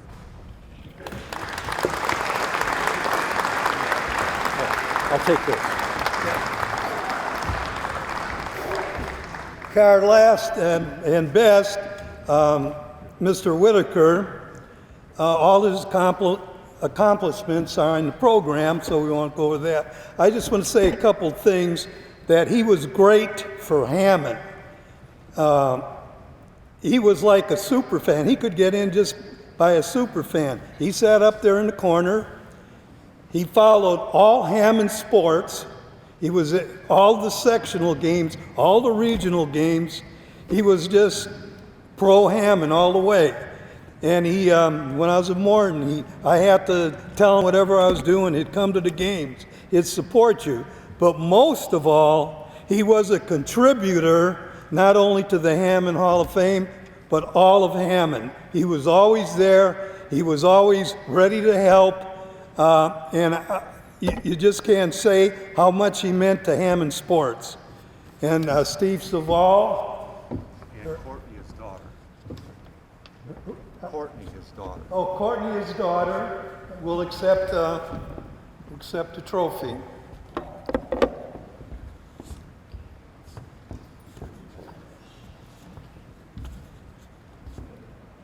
Hold it up. Come closer.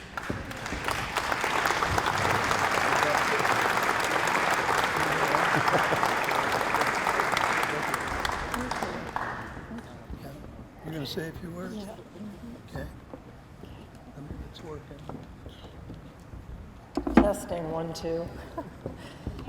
Hi, my name's Courtney Whitaker. I'm here from California.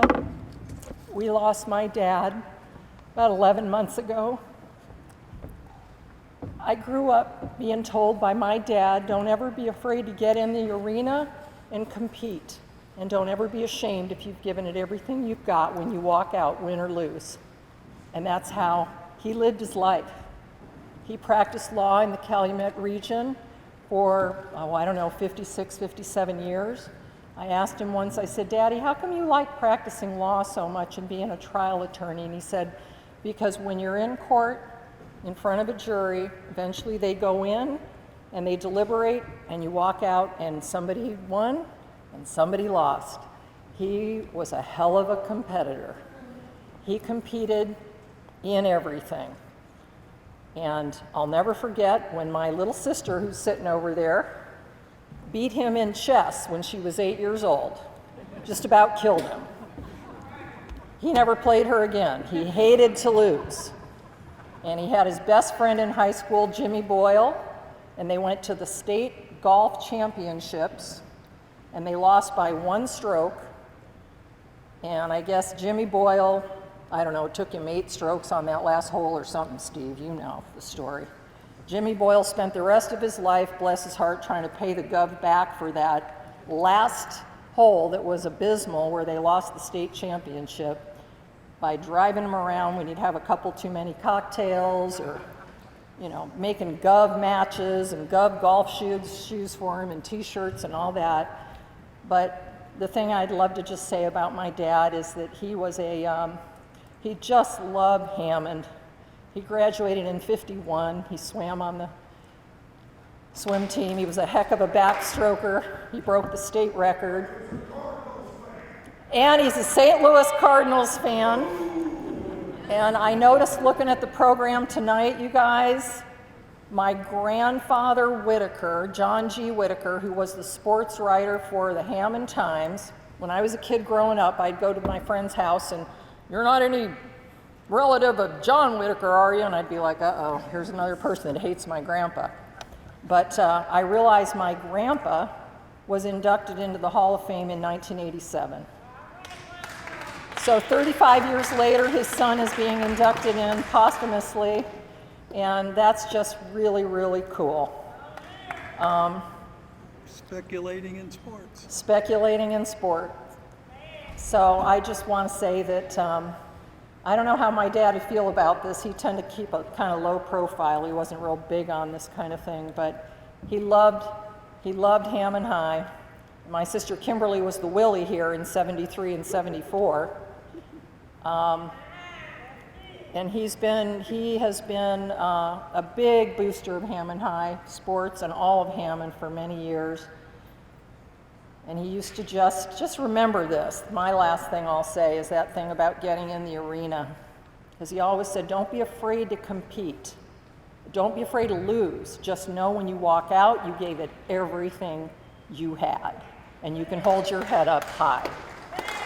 Thank you.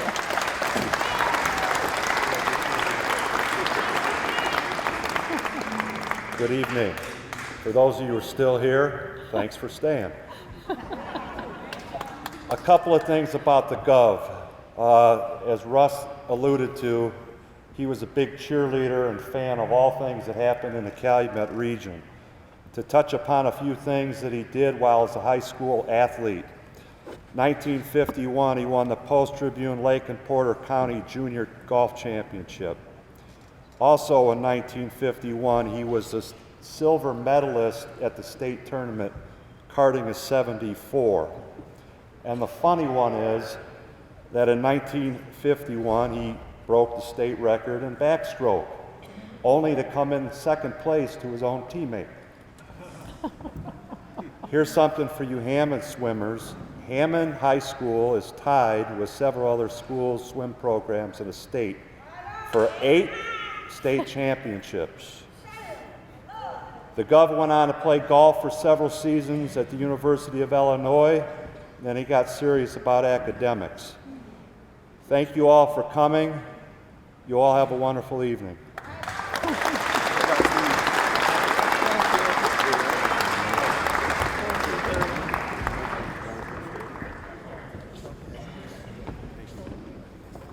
Okay, we're closing up here. Before we have the colors, we'd just like to thank everybody for supporting the Hammond Hall of Fame.